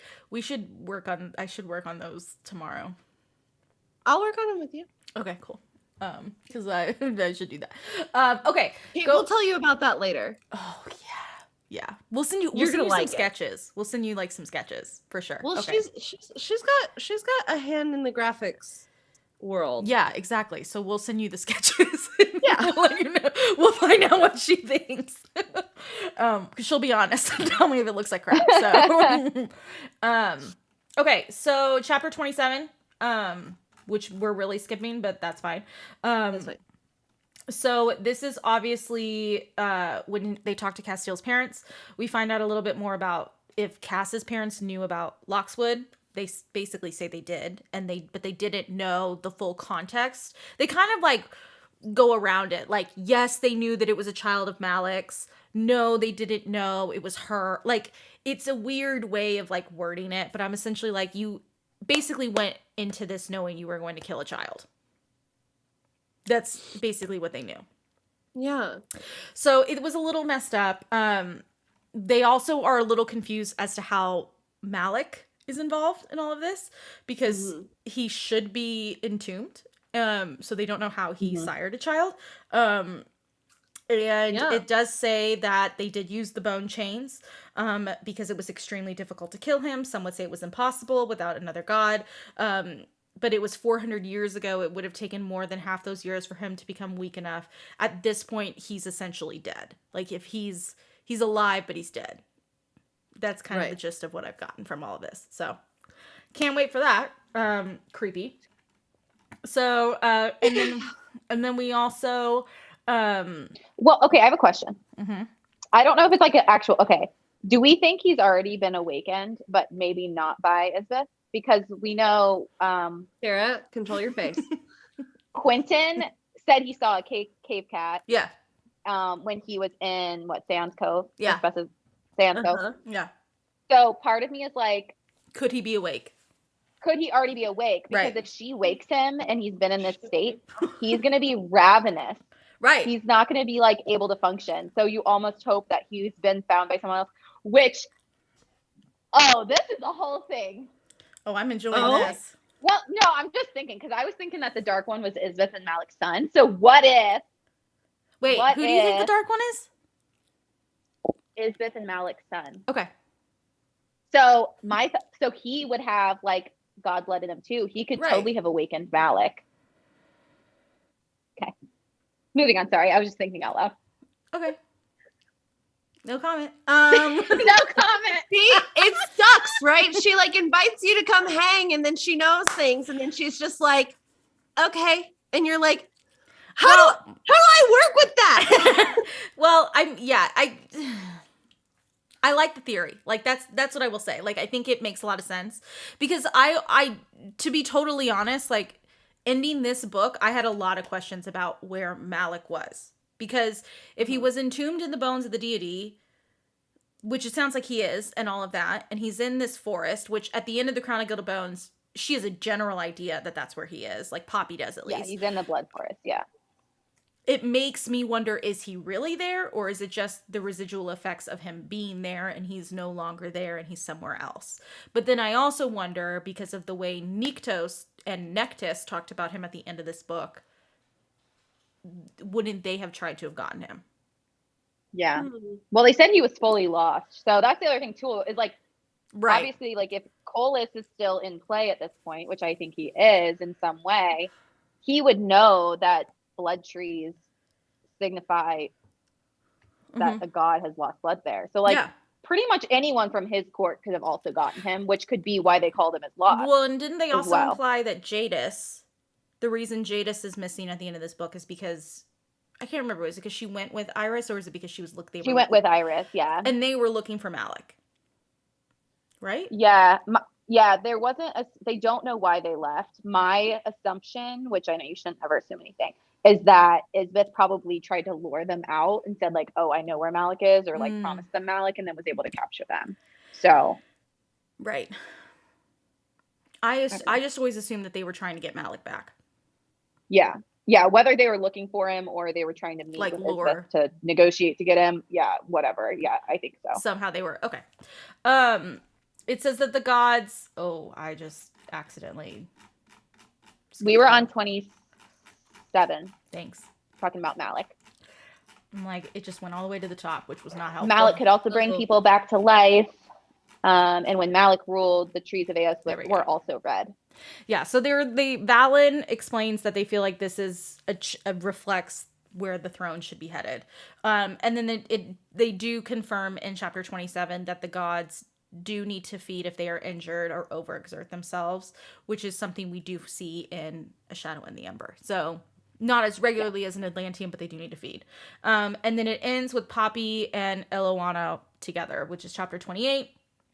And then we find out what the origin is of Blood and Ash, which is when the Blood Crown began their dynasty, they called themselves the Queen and King of Blood and Ash, referencing the power of blood and what remains in destruction. Poppy admits that she doesn't know that. The words and titles are important because they mean that from the blood of those who have fallen in the hands of the Ascended and the ash that they have destroyed, we will still rise. To us, it says that despite what we have tried to do, we are not defeated, and because of that, we will rise again. So essentially, they took this meaning and they reworded it, but Blood and Ash obviously has an important thing. It is again reiterated that Malik is not a bad person. And Eloana repeats that she does not think he was a bad person. But I think if I had to make an assumption, I think Eloana basically is convinced in the same way that we are all convinced that he is probably at that stage as a deity where he's going a little crazy. And with Isbeth and all of that whole crazy nonsense, like that probably solidified all the insanity, and that's why they felt like they needed to entomb him. And then she does clarify with Eloana that they do genuinely intend to free Malik, which is the brother. And then she says that they're going to offer the Blood Crown an ultimatum, that they will release his brother and agree to stop making more vampires, killing those who are willing to feed them. And then this says they must relinquish control in lands of New Haven to Atlantia. So they're trying to get a little bit more land for them, but they don't want to fully take over. And then Eloana also explains in this conversation that she thinks that some of the council members do want a war, whereas some of them don't. And to me, it sounded like Eloana was trying to convince Poppy to like not do the war, but she knows that Valen and all of them do want the war. So there's a little bit of a divide here going on, and I think this was her chance to kind of pull her aside and talk it out a little bit. Mm-hmm. So then we go to 31. And this is when we see this is the first time we get to see what the imprints of the Wolven are. So I love the way that they're all described. I just think it's so cute. So Vonada has the white oak and vanilla. Jasper is rich soil and grass. Lyra's the one that dies at the end, right? Mm-hmm. That's so sad. And then Kieran smells like cedar. So, and Lyra smells of water, like rolling waters. It says that the mist clears. Cass thinks that she's right, that it did react because it sensed her blood, which is a good sign for them when they go to Elysium. And then they also prep for meeting with Ian, because we didn't talk about the fact that Ian is now waiting for them at Spess's End. So, chapter 32 is when they meet Ian. And this, I think, before this, they did solidify to Poppy that he did ascend. But I think seeing him in person really kind of solidified it for her, and it really just broke her heart, essentially. But he tells her that the true queen has requested a meeting with the prince and princess of Atlantia. and that she will be pleased to hear that you will meet her in a fortnight to discuss the future at the royal seat at Oak Ambler. Of course, she extends this offer with the promise that no harm will come to either of you, in hopes that you will honor an offer to leave your armies that have gathered north. Ian does flirt a little bit with Monetta, which is kind of cute. And then it says... that gave me the ick. I didn't think that one was I so thought cute. it was Like, cute. No. nah. Oh, I mean, liked it. Not that it really mattered because he, Well, yeah, but I liked it because I felt like Ian was one of the few Ascended that like he had a personality. It was. I think it like she said that. Oh, he was a flirt before. I think it was trying to show like who like his original personality is still in him. Yeah, but it just felt very out of place. Yeah, I would agree with that. Well, as an In the Ascended, it situation. also feels kind of out of character. Right. Yeah. Which I think then got to the point of when he hugs Poppy and he says, Poppy, you need to listen to me. I know the truth. Wake Nyktos. Only his guards can stop the blood crown. Like that indicates, which this is kind of the bummer thing about him dying, was I felt like he had such potential and I wish we could have seen a little bit more of him. Like I would have loved to have seen him in the War of Two Queens just so that we could have seen more of what his character could accomplish. But again, it's fine. Yeah. Oh my gosh, hold on. He did. Yeah, that's that was the end of 20 or 32. So now we're into 33. Cranberries' heads will roll dead. Yeah, hold on. Yeah. There we go. Okay, so chapter 33. This is when we have another nightmare, I believe. Right? Yes. Okay, so it also says, so Cora, again, she's got the black blade. She says, how could you do this to the man? He's cloaked in shadows. He says he's sorry. This is the Dark One. Craven are in there. God's help me. And he drags the girl out of the cupboard, Poppy being the girl. And it does say that she sees her dad's friend, who we all assume is Alistair, and he backs away. So... Oh, which just made me realize Alistair knows who the Dark One is. Yeah, well, that's like he had told her like that Cass wasn't the Dark One, and also specifically Cora. She sees Cora stab her black blade, which we now know is Shadowstone, into the chest of the man that is the Dark One, which tells us that he is most likely a god-like being. Okay, Alistair's a shady asshole. The hands. Because I'm thinking about the fact that Alistair knew who it was. Oh yeah, he knew. God, we makes me feel like somebody else knows. Slimy. Who? Oh. What if the Dark One is Malik? I'm not telling. I'm not telling who the Dark One is. I just know who it is, and I'm kind of like, what a slimy jerk for him. Okay. Anyways, they're all like, Sarah, fix your face. I'm not telling you who it is, but I just I know. Interesting. Okay. So moving on to chapter 34. So this is a conversation Jamie with just asked if the Dark One might be Colas. That's a good theory. No comment.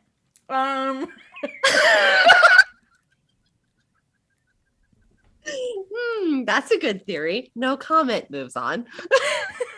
I'm not gonna tell you.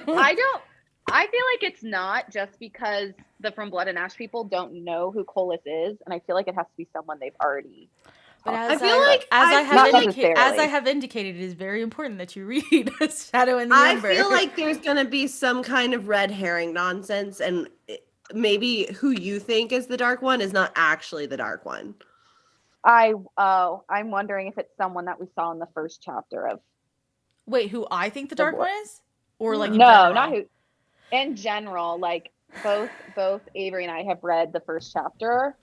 I wonder if it's that one person that they believe is something, but is actually something else. I wonder if that could be the Dark One. But that person is Sunny, though, so maybe not. Okay, no comment. So looking at it. Don't be. So I'm just gonna be like this the entire time. Anyways, yeah, we hate you a little bit. You want to share that?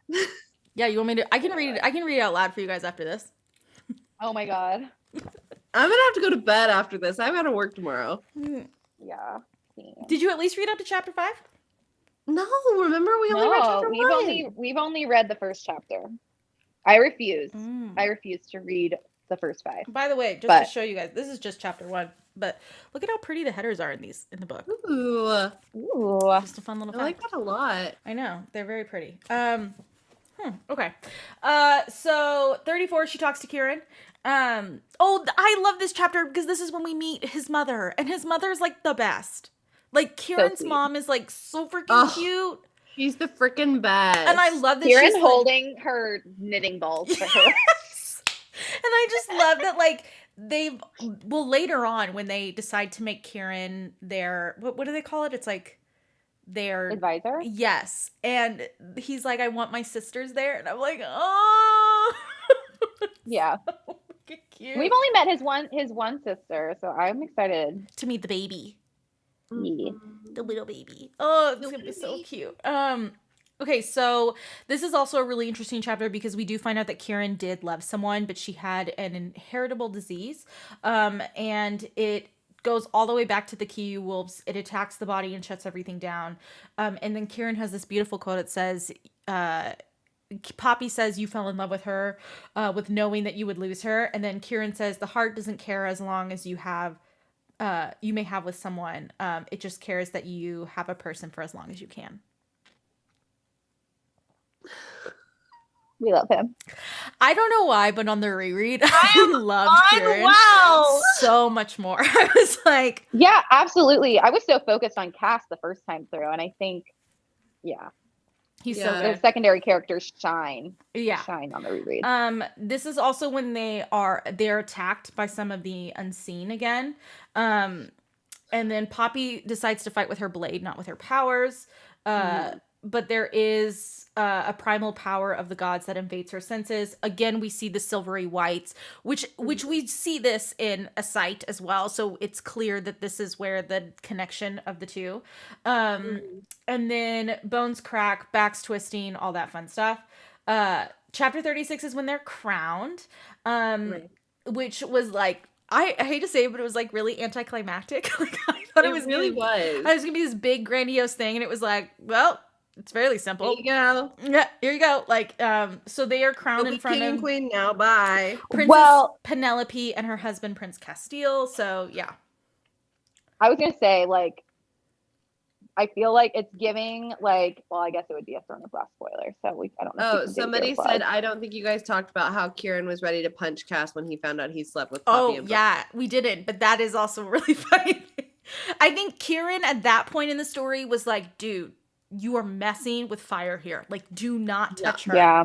And I think it was when Cass decided to marry her. I think that's when Kieran realized, like, the plan is out the window, and this is something totally different, which I loved. Okay.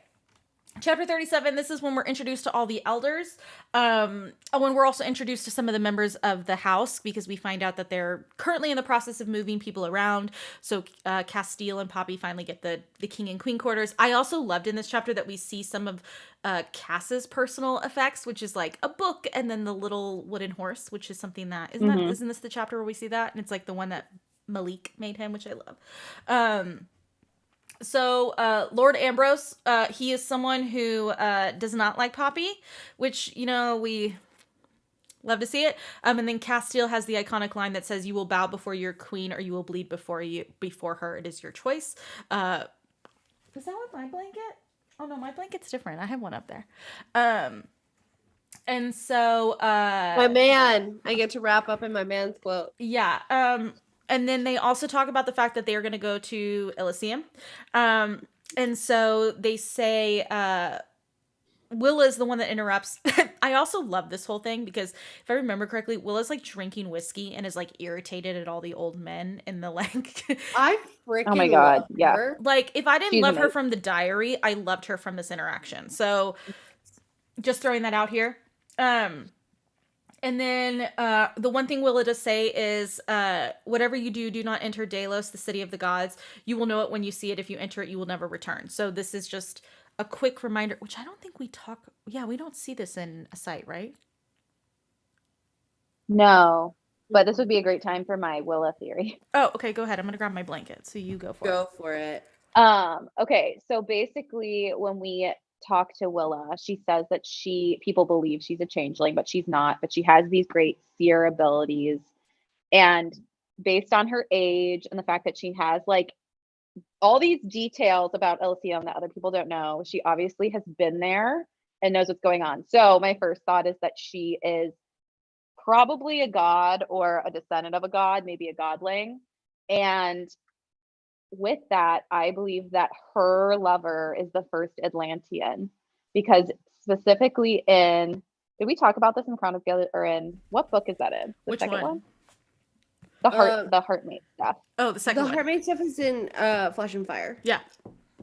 So specifically, when they're talking about heartmates, it says that like the first time that they try to create heartmates, the one of the deities or whatever goes to God and says like, my mortal lover, I want to have eternal life with, or immortal life with, and they say no, and he wastes away and dies because he's lost love of his life. So the next person that asks is a daughter of the gods, and she is one who's had many lovers in the past. It like explicitly says has had many lovers in the past, and when she asks, they give it to her. So I'm pretty sure that she has a mortal lover that becomes the first Atlantean.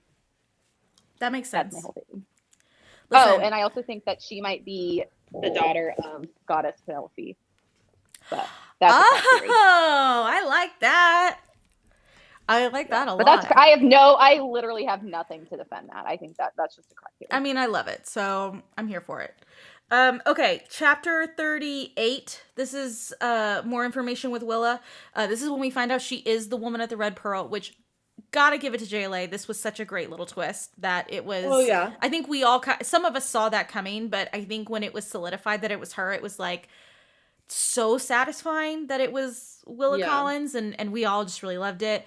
It's not something that I saw coming, but like I enjoyed the absolute crap out of it when it happened. And I said, oh my God, yeah. And she says, I knew you were a second daughter, one who shared the blood of the gods, and he was searching for the same thing as you, to live, which I just really loved that whole thing. It was the best. Yeah. There's conversation about the prophecy, which I'm not going to talk about here. We'll talk about that with the site. And then they officially greet Vimon, and they go out on the balcony, and everyone's cheering, which is really sweet. Their feet pound the dirt, and their fist striking stone. And it was essentially they're sending a message, basically saying that they will go, that they are yours, and that if need be, they will go to war for you. So it's just really sweet that like they really are there to support Poppy, and I love all that. So yeah. The one thing with the prophecy, not going into the actual prophecy, is that she specifies that prophecy is written in bone or something, and that's like specifically different versus like they don't believe in prophecies, but because it is written in bone. I wonder. And she explains that the unseen have they only have part of the prophecy. They have a skewed idea, and that she is not the great conspirator that they believe her to be. So she just specifies that in this. Yeah. Which is a little, which again She's reiterates, like, which again reiterates when we see it in ASITE, because Penelope is the one that talks about it. And then this is also when they talk to Kieran, and Kieran thinks they're asking about the joining. Which I really just loved how I love that. Casually was brought up, and Poppy's like, wait, can we still do that? Like, I didn't realize we could still do that. And she says, I will outlive you, won't I? Deities have a double lifespan of Atlanteans, maybe even longer if they take a deep sleep, but we don't need to stress about that. I'm bonded to you, all the Wolven are, not in the same way the bonds work with the elemental lines, but the Wolven would still be connecting piece that fuses, or three, suppose it's just your life that he's bonded to. So they're essentially saying that any Wolven could take the place of Kieran, although we all know all of us want it to be Kieran, but any of them could take the place if she decided to do it. And she's a little like flabbergasted. Like, this is the conversation they're having. But then they tell him they want him to be an advisor. So the conversation about the joining quickly shifts into an advisor conversation, which she teased us, man. We thought we were getting the joining. It's so rude how many times she teased us with the joining in that book. Yeah. Someone's like, Delano. Listen, I would do the joining with Delano. Dude. I would do the joining with Delano. easily. Delano is my man. Yeah. I love him. And then this chapter ends with Poppy finally realizing that the guards that Nyktos has are Draken. And she's so excited because obviously she was so excited about the Draken in Kingdom of Flesh and Fire. So Great. that's all the fun stuff. Okay, going to chapter 40. This is when they're arriving to Elysium. I know. It smells of lilac, which is something that we also see in A Shadow in the Ember. There's mist, but it does clear for Poppy. I remember there being a huge argument about the fact that Poppy should lead, and Poppy's like, I'm leading. Okay. So, there is mist. There's also these massive statues of what they believe is carved out of shadowstone. They are as tall as the ones seen in Avimon. They appeared to be scraped from the sky, hundreds of them standing in a line continuing left to right, maybe even thousands. The statue were women and their heads were lowered. Each hand held a stone that was forward. The stone women had wings sprouting from their backs. They were each touching the wings. You could only pass under their wings, which is a really beautiful image to imagine. Mm-hmm. And then they're also crossing this barren land. Skeletons. If I remember, this is a dream, right? Like another image of where she sees a woman with the silvery white hair. And she sees. Well, not yet. Like the actual things are coming up, and then she like sees the vision while it's happening. Okay, I was like confused on the order of it's this. kind of weird. I don't know how this is happening, but it's almost like she's seeing visions in play. I don't know if it's like Real maybe time? it has something to do with her blood. Yeah. Like the vision she sees of Sarah at the temple makes me think something happened at the temple. Yeah. And then when she's here, she obviously sees another thing happen. I think it's like, it's almost like she's like walking and she like hits a point where it's like something happened and it's like, ah. Yeah. That's what I was like. It's almost like a Like conversion she's not getting of the random timelines, visions. but It's like not. site specific. Yeah. So she sees, basically she's seeing Seraphina slam her hands into the dirt and bone fingers are digging their way out. They're her soldiers. I whisper what Castile these are. And then the skeletons all go for the heart. Vonetta jumps in and helps Emil. This is really cute because they have a cute little flirty moment. Then they get past the statues and they come across a field of poppy flowers, which again gets brought up in ASITE. And then they finally see Nyktos' temple. The pillars were constructed of shadowstone. There's a crescent-shaped steps. The structure is so massive, nearly doubled the size of the Palace of Avimon. Even without the additional wings, it rose against the blue sky. Smaller shapes were situated around the temple, possibly mounds or statues. Couldn't make it out from this distance, but there were valleys and miles beyond the temple. They can see the city of Delos, but they don't go and beyond it, but they obviously don't go that far. It does seem like they're walking on diamonds. Diamonds are birthed from the joyous tears of the gods or of gods in love, which is a cute little indication of what potentially will happen at the end of the Flesh and Fire series. Yeah. And then she does see one stone. She sees some stone Draken. And then she finally sees Nyktos, and it says he was tall, taller than even Castile. Mid-length brown hair fell to his shoulders, coppery red in the sunlight, so he does have a little bit of the red. A dusky, weedish skin. His features were all planes and angles, pieced together the same beauty, mastery as the stone shell that was encased in the Draken. He would have been the most beautiful being if I had ever seen, if it wasn't for the infinite coldness in his features, and the luminous eyes of the color of the brightest moon. I knew who he was even before he was painted or carved. It was Nyktos. And that is so exciting. So then chapter 41 is when we get to talk to Nyktos. I'm not going to read all of this, but I will say the things that I thought was really interesting is obviously Seraphina pops out and she says, I will not let you harm him or any of my friends, which is obviously a vision. It says Nyktos tilted his head to the side, his eyes widening slightly. Interesting, he murmured. Now I understand why sleep has been so hard lately and why we dream so intensely. Which I love that. And that you are so much like her is like, yes, that line. Oh my gosh. That's so good when you like actually see it, because he like threatens Cass and she like stands up for him and she's so stubborn and she's so rude and outspoken. Like, I've been through this before. Yeah, I was gonna say, so for anyone who doesn't remember, the way the scene starts is he threatens Cass's life, and then Cass is like, she doesn't mean it, like, you know. And then when they finally go and they talk in the temple together, she immediately starts questioning him and like is like, if you know all of this, blah blah, which is very reminiscent of conversations Serafina has with him. And she has the same reaction Serafina does, which is after she's done yelling at him, she's like, oh my god, he's a god, he's gonna kill me. And his reaction is, you are so much like her, like. And it is just a really sweet moment, I think. And I always kind of in my head wondered if, like, after they all left, if Nikto's like, because I'm sure he sleeps where she sleeps.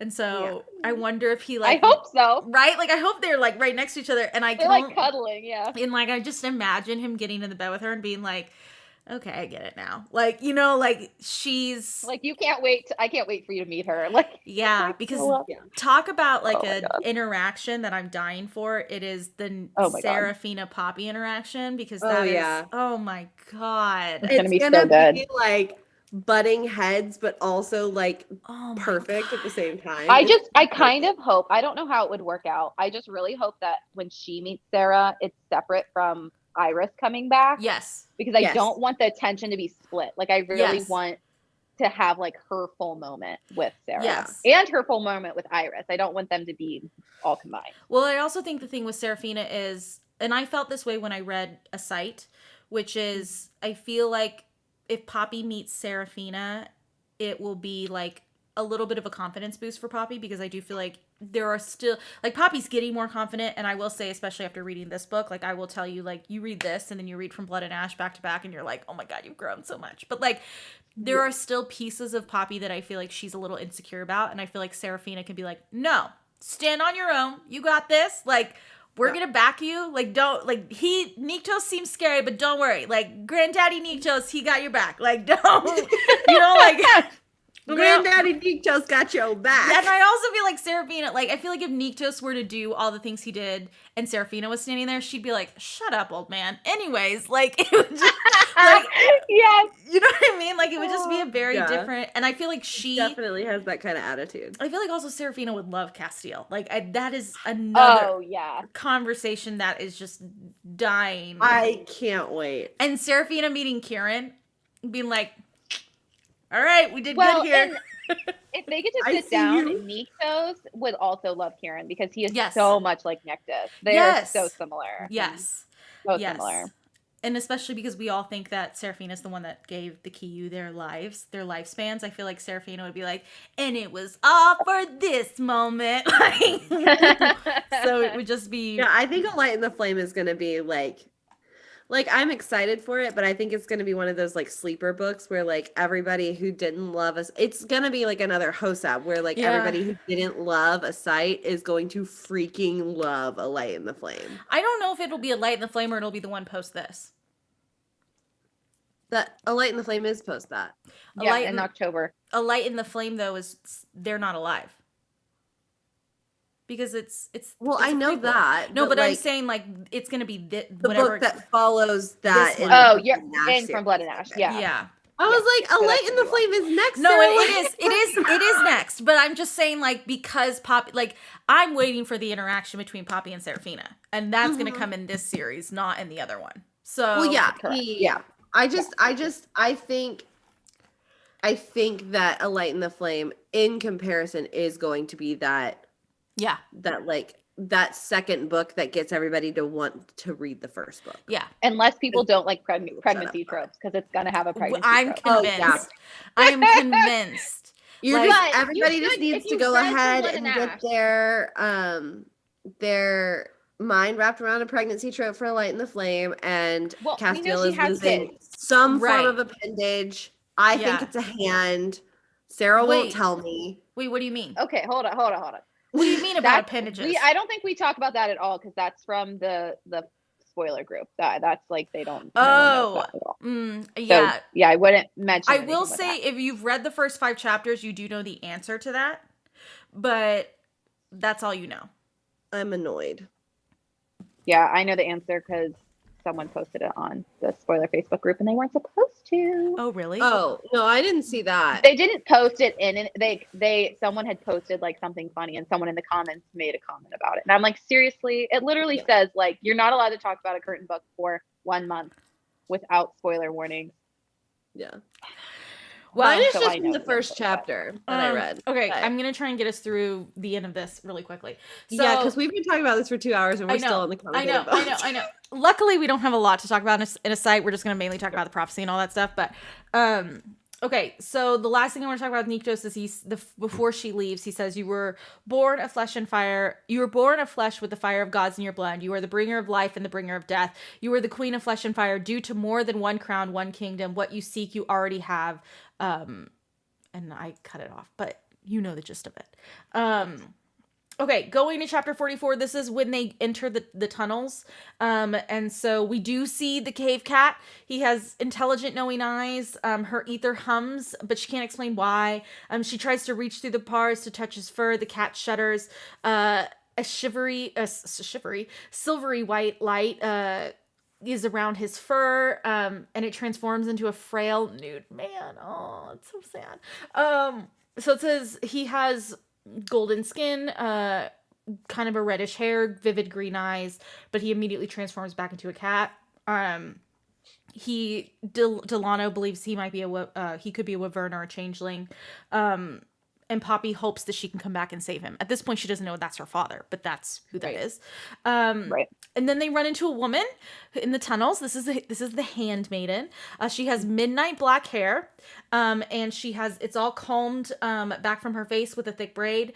She has a black tunic with lace and 2 crescent-shaped shadow blades. She has a mask that is painted or inked of a deepish red. It disguises most of her features, and it goes up to her hair. It is of wings. The mask looks like wings or birds of prey, and she says, "We've been waiting for you." And she brings them through the tunnels into the Great Hall, and they see the Queen. And Malik. I don't want to talk about this. Yeah, we'll go through it really quickly. So at this point, then, we see the Queen of Solace. She basically reveals that she's Isbeth at this point. She tells Poppy, "You need to fight like a god." Poppy tries to... I don't want to say weakly uses her powers, but she does quite a bit of, she overthinks it a little bit, and so that was her mistake, and she kind of starts to choke. And Castile at this point offers his life up to save her, and this is when Castile is taken.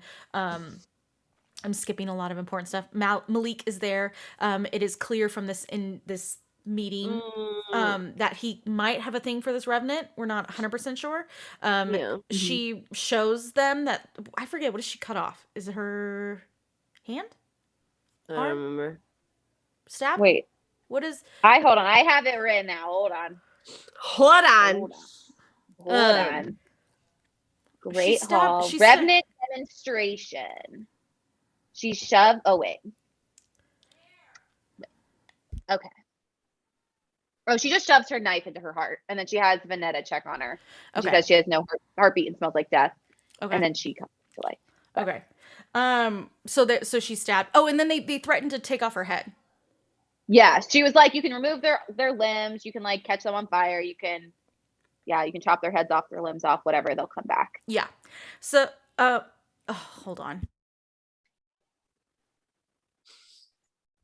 Hold on, the dogs are outside. Please hold. I'll let you guys keep talking about this. Okay. So I saw there's one comment that says, "Don't touch anything. Poppy touches cave cat." That's not the only thing. She literally touched Nectus.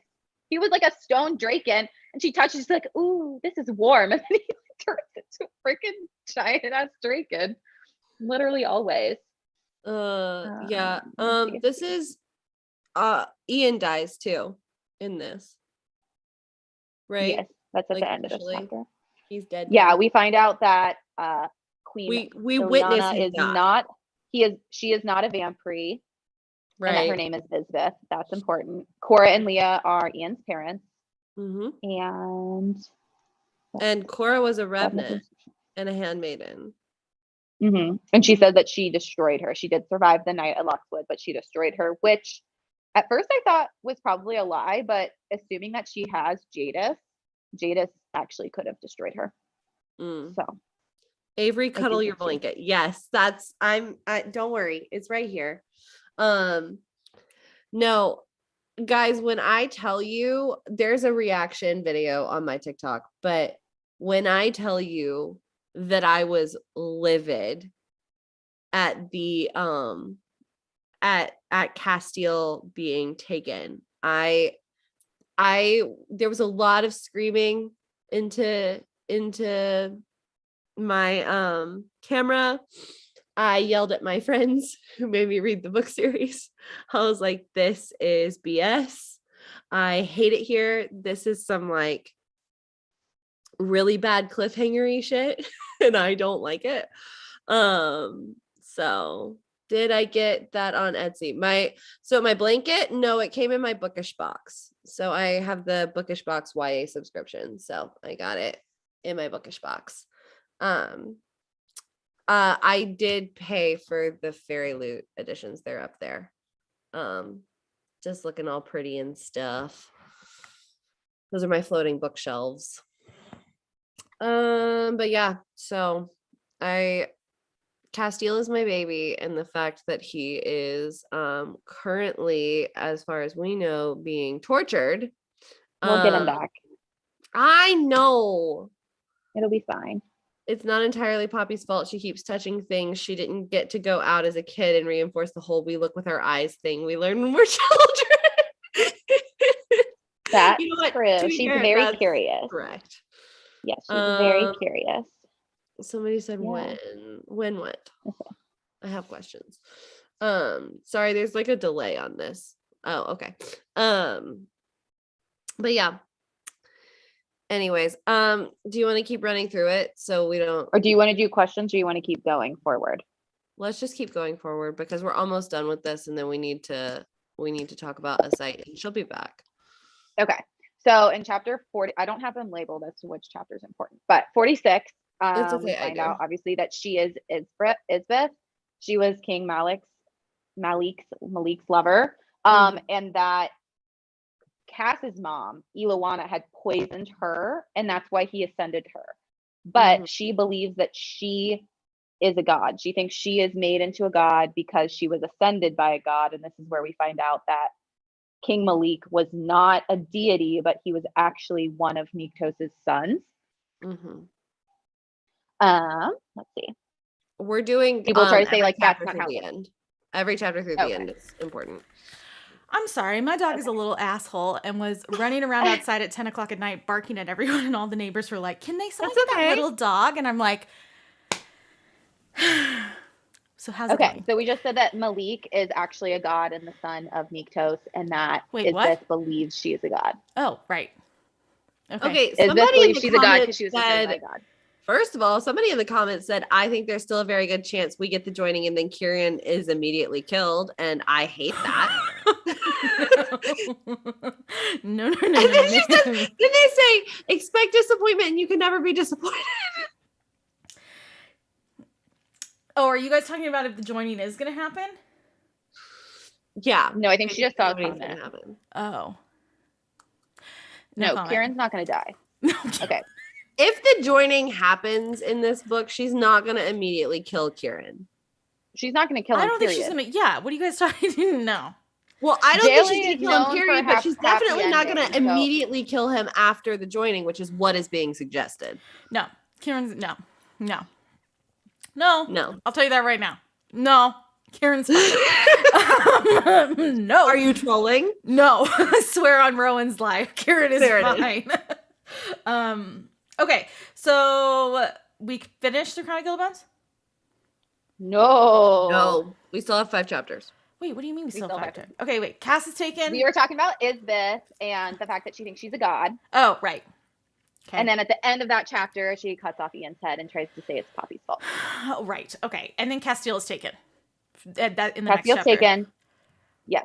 And this is I think all of that smushed together is like is one chapter. Yeah, basically. So then Castile's taken, and Poppy wakes up in the forest with Kieran, and he's trying to comfort her, and the Revenant is there. And for some reason, I thought the Revenant went with them, but she didn't. No, she was at the gate to Oak Ambler because she got pissed and she had like the big storm going all around and crazy. Yes. And she was going to come and like kill all these people. And she's like, these people are innocent. The crown's gone. And basically we find out that the Revenant really isn't happy about being with them. She's like, Yeah. Yeah. So whoever this Revenant is, she's not having a good time. I Yeah. think the Revenant is important and we might want to pay attention to her. I have a better poker face than you do, so shut your mouth. Okay. Oh, do anyways. you? Do Yeah. you? Yeah, I do. Mm. Um, I haven't read The War of Two Queens, so how would I know? because I told you. That's how you know. Because You didn't have to out me like that. well, I did. So, yeah, don't think I'm the only one here trolling. Avery knows a lot more than she's leading on. Okay, so then my personal favorite is chapter 48, which is when she confronts Eloana, whatever. Which is, I really love when she's like, you don't get to, she says something about like, you don't get to cry, you don't get to look away. Like I couldn't cry with Ian. Like you have to listen to everything I'm about to tell you. And it's like, holy shit, go Poppy. Like, so they have a really interesting confrontation, which actually there is a little bit more of this conversation that happens in the War of Two Queens, which I was happy to see, regarding the fact that they lied, that they did know that she was Isbeth and the consequences of that. And then Isbeth also basically says that Valen doesn't know everything, but he knows bits and pieces of it. I don't think Valen is aware of the child. I think that was the one thing, that Isbeth had a child. Alistair took care of it. They claim Alistair took care of it, but the one thing is that Valen and Eloana did not know that Malik was a god. Yes. They truly believed he was a deity. Yes. And the only person that really knew that was Isbeth, and probably Alistair knew that. Mm-hmm. Yeah, I would imagine. If I had to take a guess, he probably knew that as well. So, and then she basically explains to Eloana that she's going to get the sun back. She's going to get Castile back. And this is also when Valen says, when you see my son, can you make sure that you make his death quick? Which is so sad. Yeah. And then chapter 49 is when she goes back to Elysium and she runs into Nectus, and she says that she knows what this means, to call everyone together. And so that's what she's going to do, is she's going to call all the Draken, and we get to see Reaver. Little Reaver. I don't care how old he is. He's still a baby in my eyes. And then chapter 50 is when she beheads the king of Solus and uses the Draken and shows how that she knows how to kill the Revenants. And this is when the Revenant, that one female Revenant is there. And right? Isn't it her? No, it's a male Revenant. Oh, it's a male. Okay. I thought it was her. I can't remember. And she tells them to bring the head back and say that she knows where Malik is, and that she's going to find him, and that they better not hurt Castile. And she also now knows the truth about who her father is as well. And war is coming. And that is the end of this book, which was like this big epic, like, oh my God. So we did it. Yeah. 2 hours. Okay. We did it. It's fine. We got All a little right. distracted. 15-minute wrap up of the site. Here we go. We can do this one pretty quickly. So, a site, the big things to note with this one, here we go. So chapter 1. Honestly, just read chapter headers. Yeah, I was going to say, like, kind of the most important things is obviously the prologue, because we see that she is veiled again. I feel like for a lot of us readers, it was the first time we got to see what another maiden situation was like. And so they believe, because of I think it's on her, isn't it on her back? It's like the little moon. She has a little crescent moon. She has a birthmark on her. I think it's her shoulder. Hold on. It says. I copied it's her it. shoulder. I think it's her left shoulder. The left shoulder blade. Yeah. So, great. Perfect placement. So above her back, like on her back. Yeah. So she has this, because she was born with this. This is how they knew that she was the maiden, that she was chosen for Nyktos. And so the best part about the prologue is we get to see her go up to the temple and present herself, and she's very scared and kind of looks down, and she purposefully is acting kind of timid a little bit. And Nyktos, she's only 17. She's only 17, and Nyktos says, "I have no need for a consort," and pieces out. and she doesn't tell anyone that that's what he says. The only person that would know would be the priestesses that were there, but they obviously don't say anything. And then we fast forward. Yeah. And it turns out that over the last 3 years, she has been taken every time to the temple. Yes. So she's taken. So chapter 1, the one thing I did want to bring up is the fact that it is mentioned that the chapter starts with someone from the Vodina Isles, which if anyone was paying close enough attention, this is where the deniers come from. So the Vodina Isles is there's someone that's coming here because they're trying basically lasagna. Is that how you say it? Lasagna. Whatever. Lasagna, yeah. Lasagna. Let's just be honest. It's just another type of casserole. I mean, Lasagna. There's whatever. Okay. So she should have anticipated that was not a good name. No, city, it really wasn't. I've always pronounced it lasagna. Great. Good for you. I said lasagna the entire time. I mean, I said germ, so you know. Yeah. Okay. So I think we're anyways, even. so they are basically, because their land is dying from this rot, they're trying to make allies with a bunch of different kingdoms, and the Vodina Isles is one of them. I love Avery titled the notes for this section. It says, "Aelin, is that you?" Because at this point, she's basically an assassin for the queen. Yeah. And so she goes to kill this guy, and she has a Shadowstone dagger, which is like the really cool thing about the whole situation. Then I'm gonna skip quite a few chapters. I'm just gonna go straight to chapter 9. I'm gonna skip chapter 4. Chapter 9 is when we see her save the Kiyu wolf, which obviously this is where we all speculated she either ascended that wolf or something. That's gonna be the start of her making the woven part, making them woven essentially. And then in chapter 11 we see the Girms. So this is another definition of them. So we get to see them a second time in a different form. And this was in the house, right? No, this was by the lake. So she had used her power to heal the wolf, then went to the lake, and she actually used her at the lake. And we have our little spicy scene, and then we see the Girm, and we learn there's at least 2 main different types of Girm. Okay. Yeah. So just a little history lesson. Then chapter 16, I want to call this out because for anyone that's read chapter 1 of the War of Two Queens, this is not a massive spoiler. Callum is the person that they are for the right. This is the person they're giving to Colas to for this. I think they just call it a right? Or is it called? Yeah, they don't call it an ascension. They call him a right. Yeah. And he's golden, and he's like painted in this golden way. And for anyone who has read the end of chapter 1 of the War of Two Queens, Callum is the one that comes into Cass's cell. So yeah, it's important to note who he is. So just want to quickly call out chapter 16 so you know to go back and just kind of read his description. The gold on his face resembles wings. Yeah. Just like the Revenant thing looks like wings. Good call out. Chapter 17 is when we hear the story of, how do you say her name? Satoria. Satoria. Oh my god, yes. We hear the story of Satoria, who is someone that Colas fell in love with. And then we also get to see Colas for the first time in this chapter. Chapter 18 is when we quickly, I'm really zooming past this and skipping a lot of important information, but it's fine. Chapter 18 is when we see Ezra. For anyone who doesn't remember, Ezra is Seraphina's stepsister. And she is in love with Marisol.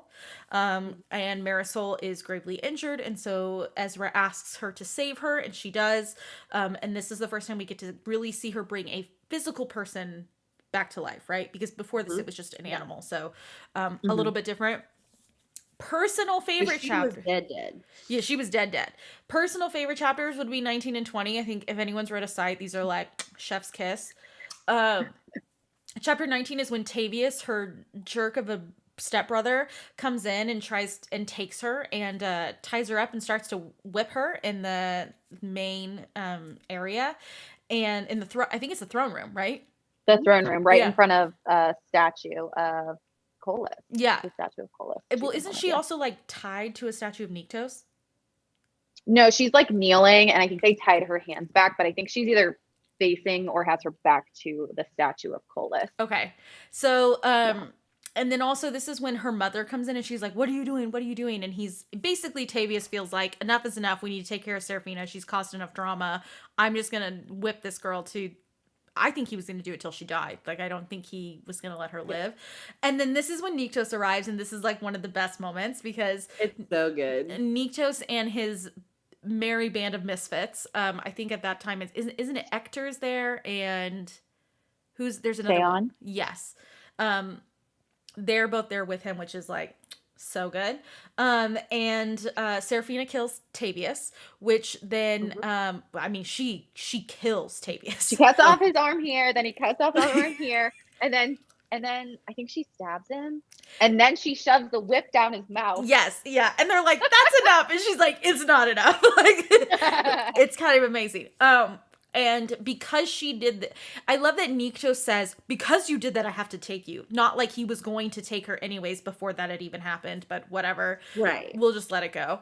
And this is also when he tells her in this, well, it's chapter 22, when he takes her from the castle, he shows her that the lake is actually the entrance to the Shadowlands, which is this really kind of cool little moment.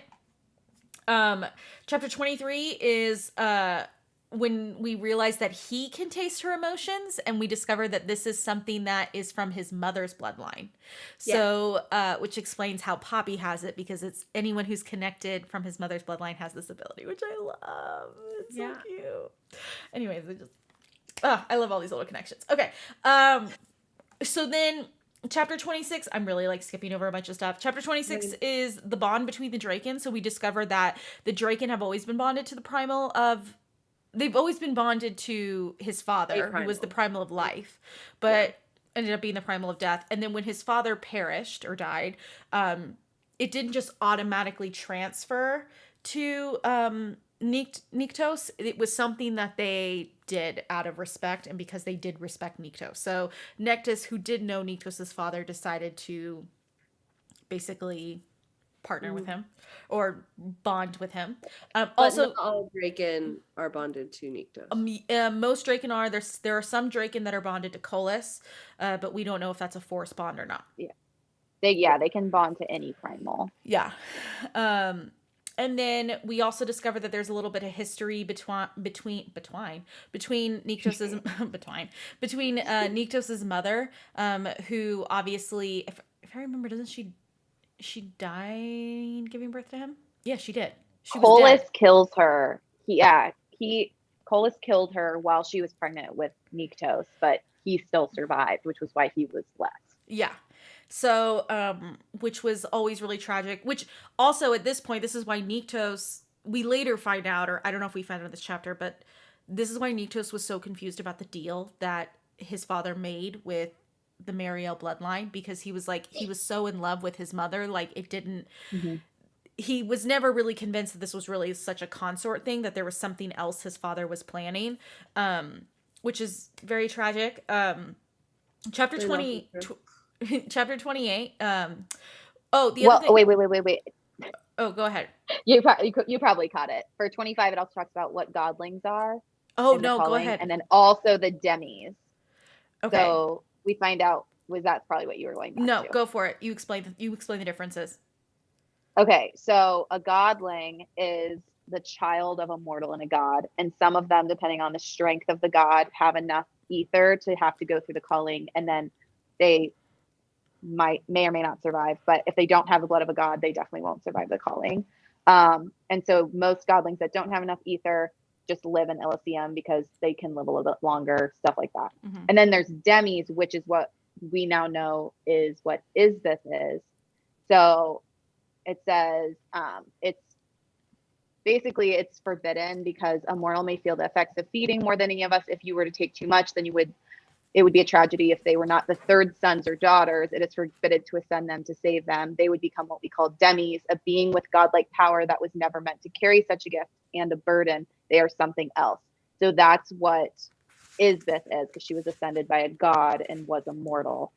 So that's what we assume Isbeth is. No, that is what Isbeth is. That's our best knowledge.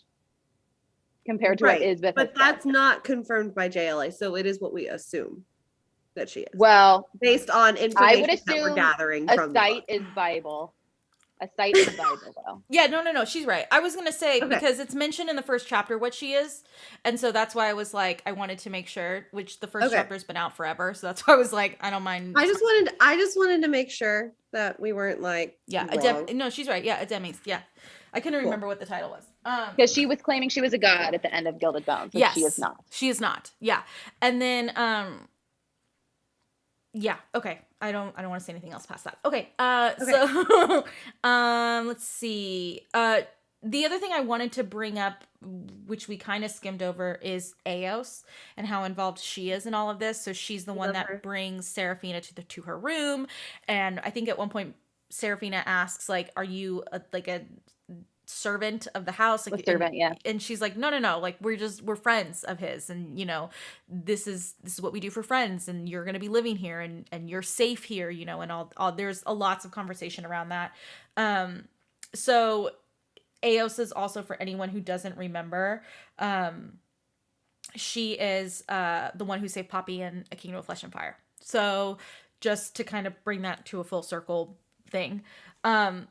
Want to quickly go over chapter 28. So this is when Seraphina goes out into that forest, and she saves the hawk, and she doesn't tell Nyktos that's what she was doing. She's afraid that if he finds out that she was doing this, it could jeopardize whatever. But then this is also when she gets scratched and she gets mortally basically injured. And chapter 30 is when we discover that she was cured, that he had one cure for it. And Nyktos says, if I were Nyktos, I wouldn't have given you the cure and just like moved on, but he felt like he needed to give it to you. So, and I'm trying to, I mean, we'll put it in the notes for anyone who's wondering what specifically it was, but I don't remember. Do we find out what she was scratched by? We do. A Gyrum, yeah. It was a Gyrum. Yeah. So, oh, and then we also realized the reason, but that was attacking, but then also because she bled, things were coming out from the ground, which were gods. And so then there was all of that as well. 34 is when we find out about the Ember of Life. This is when we find out she has the Ember of Life, right? Mm-hmm. Okay. Yep, that's when the one girl went missing, and she brings her back when she's like dead, and they're like, "What?" Yeah. So exactly. So she brings her back. They find out that she is they find out she's the Ember of Life in her, and they're a little concerned because they don't know what that means because she's mortal. So they think this is what happened with Nyktos' father and all of that. Chapter 35 is when we get more of the history of Satoria, and then we also learn, this is when Nyktos learns the truth of Seraphina, which is that it was actually sent here to kill him and all of that. In my opinion, Nyktos has a little bit of an intense reaction to all of this, but I also don't really blame the guy. So fun stuff there. Going all the way to chapter 40. This is when she's in the bathtub and she gets attacked. And Nyktos is genuinely fearful for her life at this point. But the reason I want to bring it up, because I'm sure Kate is probably pinned this the first time read through, I did not, was Ector's reaction to all of this, which is that he kills the guy and Nyktos is a little irritated because he wanted to question him, but Ector's like, whoops. So yeah. I kind of hope Ector's okay, but it's also giving a little bit of like Alistair vibes. Like Ector's really old. He like knew his parents and all this stuff. And it's like, I don't know. Yeah. We'll see. Because he was like, don't do it. Someone asked, so is Poppy's offspring a god and a demi? Her offspring would be a god. They would not be a demi. No. So Poppy is the offspring of a god and a demi is what they're saying. Oh, yes. Which is true. But Poppy is a god. That's correct. Yeah, and Poppy's offspring would be a godling, correct? No, because her partner is an Atlantean, not a mortal. So that's where it gets complicated, because she's also what would they be? Of a primal line. Right. Which specifically we found out from Nyktos in Gilded Bones that her mom could have been mortal and she still would have been god level just because he's a primal line. Mm-hmm. And would make her a god. So it's more gray than what the rules are. But okay, so I'm skipping all the way to 44. There's only 45 chapters in this book. Yeah. So. The only other thing I really want to mention when it comes to all of this is that she ascends Belle, which I think is important to bring up, because I think once, I don't know if anyone else felt this way, but when I read this, I was like, oh, so this is what happened to Poppy. Like, this is just another version of it, because to me, it felt like Ballet ascended into something that wasn't primal, but definitely ascended to a higher level of God, which I think was similar to Poppy, where she didn't ascend from like in a normal sense, but she just was finally brought to her God form. Yeah. So, we also need to talk the prophecy. Yeah, so that's chapter 45. So the final thing we're going to sit and dissect for about a few minutes, and then we'll answer some of the questions in Slido, is the prophecy. So the prophecy, which is in chapter 45, this is with Penelope comes. Oh, the other thing we didn't bring up is the victors. I just want to quickly bring up the victors. So this is the book we discover that victors they guard important beings. A lot of them are gods. And so a lot of Sir Holland was not a victor, correct? Holland was a fate. He was a Aries. Yeah. Yeah. But but it essentially is implied that Victor was a victor. Right. So just kind of like that. Yeah. Wait, who's Poppy's? Oh, Isbeth. Yeah. Okay, there you go. Victor is Ward, who we meet at the end. We just see for a second. Yes. Yeah. So, okay, let's look at this prophecy. So I'm going to pull it up. If I can find it. It's pasted in my notes. Oh, it is? I have it. Page 694. I'm just going to go to the chapter. Oh, there it is. Okay. From the desperation of golden crowns of mortal flesh, a great primal power rises as the air to the lands and seas, to the skies of all realms, a shadow in the ember, a light in the flame, to become a fire in the flesh. When the stars fall from the night, the great mountains crumble into the seas, old bones raise their swords besides the gods. The false one will be stripped from glory, until two born of the same misdeeds, born of the same great and primal power in the mortal realm, a first daughter with blood full of fire, fated for the once promised king, and a second daughter with blood full of ash and ice, the other half of the future king. Together they will remake the realms as they usher in the end. And so will begin the last chosen blood spilled, the great conspirator birthed from flesh and fire of the primals will awaken as the harbinger and bringer of death and destruction to the lands gifted by the gods. Beware, for the end will come to the west and destroy the east and lay waste to all that lands in between. Whew.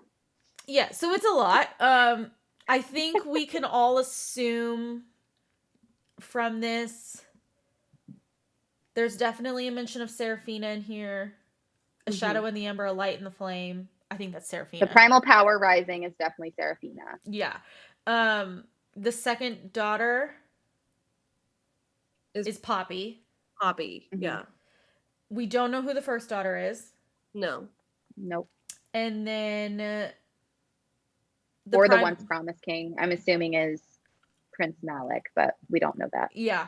And then so it will begin the last chosen blood spill, the great conspirator birth from flesh and fire of the primals will awaken as the harbinger of death. I think that's Seraphina again. You think? Wait. Of death? Yeah, the harbinger of death and destruction. Yeah, I think it's Seraphina. Because she was constantly viewed in Chronicle of Gilded Bones as like bringing all these skeletons to life. I don't know. That's just my guess. It could be someone else. But yeah, and then the whole lay and west to destroy the east, lay waste to all that lies between. They think that's Colas. The big bad. Yeah. So basically we don't know. We know nothing. Yeah. This is all speculation. I thought the first daughter was Sarah. No. We don't know who the first daughter is. Oh, and then we also find out that Seraphina is a reincarnation of Satoria. Yeah. Which was quite a shock. Which is weird because it's like her soul, but it's like she's still like a different person. Yeah. And she doesn't have memories. So I'm like, semantics. Yeah. So, I feel like, was this truly necessary? Yeah. What I will tell you guys for the War of Two Queens, because I feel like some people are like, why do I care about ASITE? There is very brief mentions of some of the basically the things we just went over is briefly mentioned in the War of Two Queens. So do you feel like you need to do like a full deep dive read through? No. That's why we didn't really go through one. We'll do that for a Light and the Flame. We'll just like do a deep dive. Yeah. But we'll get wild. Yeah. Before I will say in the prophecy chapter, Penelope, whatever, brings up that there's this like thread that is like, because they keep saying that Seraphina dies at 21, that she's always died at 21, and that there's this thread that they're seeing and it's an unknown, and I think that's because she's pregnant. Well, I think they specifically say the thread is love, that's something like love can derail fate anyway. Like they can't, that's the most powerful thing. And so we were talking about this, like, we assume it's going to be like the love between her and Niktos, which like he already loves her, like shut up and get over yourself. But but also like the love like parents can have for their children and the children have for their parents, I think could be an even stronger love that could move that forward. Yeah. What's very interesting, and obviously you guys know this, Reaver plays a pretty big role in the War of Two Queens because he's there. And obviously Reaver was alive for a lot of, well, he was alive for ASITE. And so there are things that he says that if you've read ASITE, you know what he's referencing. But if you hadn't read ASITE, you would have no idea what he's referencing because he words it in a way that you wouldn't know what he's trying to say. But if you read ASITE, you will be like, oh, yeah, I know what he's talking about. Like, or I have an idea of what he's talking about based off of this. So that's why I think it's important to kind of bring this up, because I feel like Reaver's a very cryptic character. I think he drives Kieran nuts. So it's like really kind of cute to see that whole thing. What about Jadis? Ooh, no comment. Okay. So I'm pretty sure that's love of the primal. The love of the primal is what she needs to ascend. She has to be ascended by the primal that loves her. That's the only way she will survive. Yeah. Okay. We talked about that. Okay, I'm gonna read some of these questions. Ooh, well, I'll save that one for last. Do you think Poppy will be able to shift? We'll see at some point. I totally do, especially because Iris and Niktos both can. Yes. Yes, I think if so she doesn't, I'm gonna be very upset because she's been very intrigued by all creatures that can switch forms, and her dad can, and her uncle can, and her grandfather can. So yeah. Yeah. Who all has a Shadowstone dagger? Well, Seraphina has one. Yeah, who currently Seraphina, all of the Revenants. The Revenants. All of them. And I think that's it. I think that's it. I mean, I would assume that like the gods probably, like at least the gods in ASITE, not necessarily from Blood and Ash, but the gods in ASITE. I mean, the Shadowstone's extremely easy to get a hold of. I have some very intense reactions around the daggers. So we will save this conversation. We'll put a pin in it. Okay. For later. Yeah. Okay. Ooh, I want to see her playlist for the War of Two Queens. They said, have you seen JLa's She playlist? posted it on Facebook. Ooh, okay. I'll have to look at it. It's on Spotify. Okay. I want to. Yeah. Do you guys think that Eloana is shady? Yeah.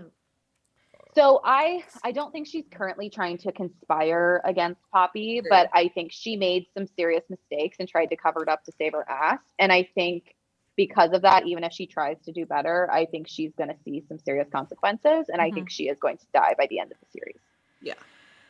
My money's on her. She dead. Yeah. I don't have like a huge hatred for her, but she did like lie about something that was pretty big. And even if Isbeth is fucking crazy, that's like her lying. Yeah. Like led to a bunch of stuff. Yeah. I mean, she's not responsible for Isbeth's actions, but she needs to face consequences for that. Yeah. So. Okay, someone said, can we talk about the locations in ASITE? What I'll do is for the midnight live on Monday, we'll look at a map of both so we can compare both and have a quick little conversation of that. So if one of you wants to remind me that, you can just message me somewhere. I got you. Okay, cool. Someone says, so we know Nectus is the daddy to the Draken. Who's the mom? This is a good The question. mom's dead. She's dead. She died a couple years prior. We don't know how. Yeah. But she's just dead. Do you guys think we're gonna get the joining? Yes. Okay. Just wondering. She wouldn't, with how much sexual tension there's been and the number of know. times Kieran has been in the room when sex is happening and she watched him get a blowjob, you're not going to not give us the joint. I know. I know. Period. That's my note to remind you. Thank you. Okay. Okay, wait, hold on. I don't know why she wouldn't. Who do you guys think is the dark one? I can't answer, but I'm curious who you guys think the dark one is. I can't answer either. Yeah, you can. But who do you? I'll tell you who I thought the dark one was, or like who some of my theories, which I won't tell you if they're right or wrong. I thought it was. Can't Malik remember what for a my little theories bit. were, and I have asked too many questions. I so thought it was either Malik, as in like the king, or it was Malik, or I thought it was Valen. Yeah, I don't think it's Valen. I think it's probably King Malik and Isbeth's son, because I don't believe any death that's off screen, and I don't believe anything that comes out of Alistair's mouth. So I think he's definitely somebody still alive. suggested Callum. That was what I was thinking earlier when you mentioned him. But that's when I was like, oh, the one that we see in the first chapter. But I don't know. I mean, she described when Sarah saw him, she described him like sunlight. So I have a hard time believing that he would have dark powers. Because specifically, there was talk of like him looking dark and there being lots of shadows, which would make sense for either King Malik or for Malik and Isbeth's son, because they would have the powers passed down from the Nikos line. So that's where I landed. I love it. Someone said, should we just turn this into a reverse harem situation with Poppy and her bitches, Cass, Kieran, and Delano? Yeah. I mean, I would love it, but I feel like it would actually scare away a lot of people. I don't think she could actually do that at this point. I think she's safe with a throuple, but I think adding Delano to the mix might be too much for some. The other thing is someone put this at the top, and I want to also talk about this on Monday. The difference between an Atlantean, vampire, craven, god, primal. So just basically listing all of it out. We can that lovely. Little Miro that we used. We can go crazy on Monday about that. Okay. Yeah. What do you want differences between Atlantean, vampire, craven, god, primal? You also need godling and deity. Yeah. I know for a fact Kate has this listed. Draken. It's all in my guide. Yeah, it's all in my guide. So, but we'll go through it live on Monday too, right before people get the book, so they have it. Okay, what do you, Niktos or Cass? Cass. Niktos. Cass. I love Cass. Until I get more Niktos and he supersedes Cass, it's Cass. Okay.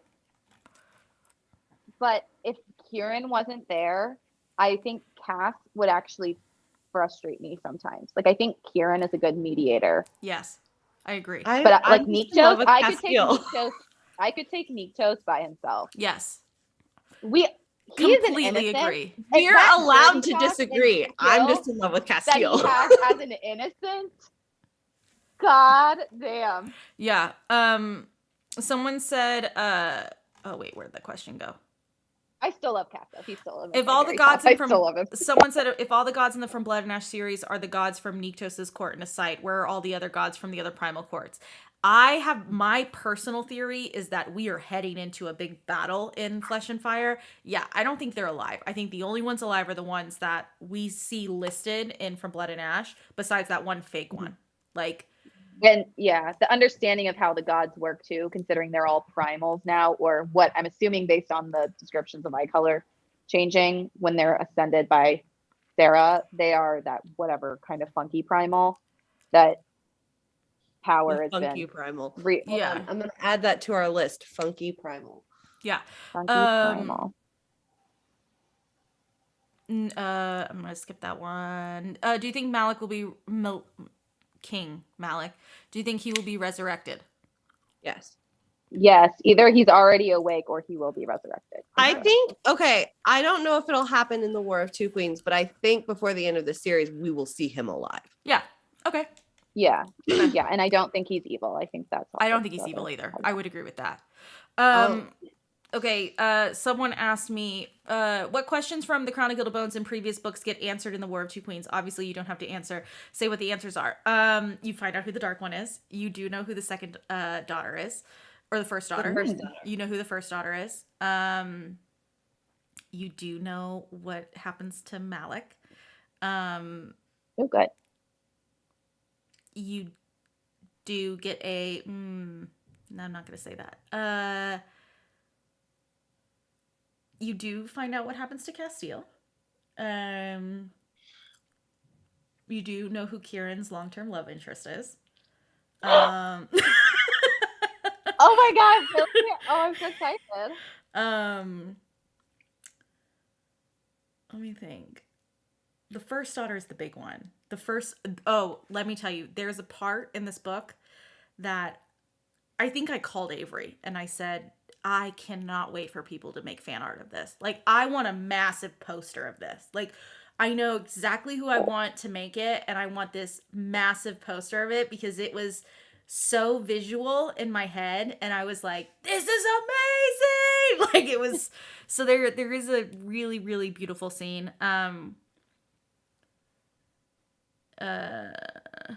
Wait. Jayla said... you do know... let me think, what's the last one I want to tell you? You know the fate of Malik. You know the fate. Fate is not the right word. The ending of the book is not a major cliffhanger, but it goes in a direction. Oh, you do know what's going on with Poppy. Something very interesting is going on with Poppy in this book. Ooh. And you get a very interesting revelation about her. That's not concluded, but it is starting in this book. Ooh. It's total 6, right? Yeah, I think so. I'm very interested to see where this goes because it's heading in a direction that I'm like very antsy about. I'm gonna throw the book, aren't I? I think some people are going to be really surprised. I'm going to throw the book. Because there were some parts that I really didn't see coming. I was like, oh my God. And I will say this, the stuff with Castile went in a direction I didn't expect, and I actually enjoyed a lot. Because I really expected it to go one way, and I had like basically mapped it out in my head that it was going to go in this one direction, and it went in the complete opposite direction. Are we going to get reaction TikToks? Yes. From me, there's only one. Because you will get reaction TikToks from me. Yeah, there's really only one that I filmed, and it was because I was so upset. You know what it is. I was not well. Y'all, Sarah has this habit of reading books ahead of me and then calling me with these, to be fair, horrifying faces. To be fair, I was traumatized. Like,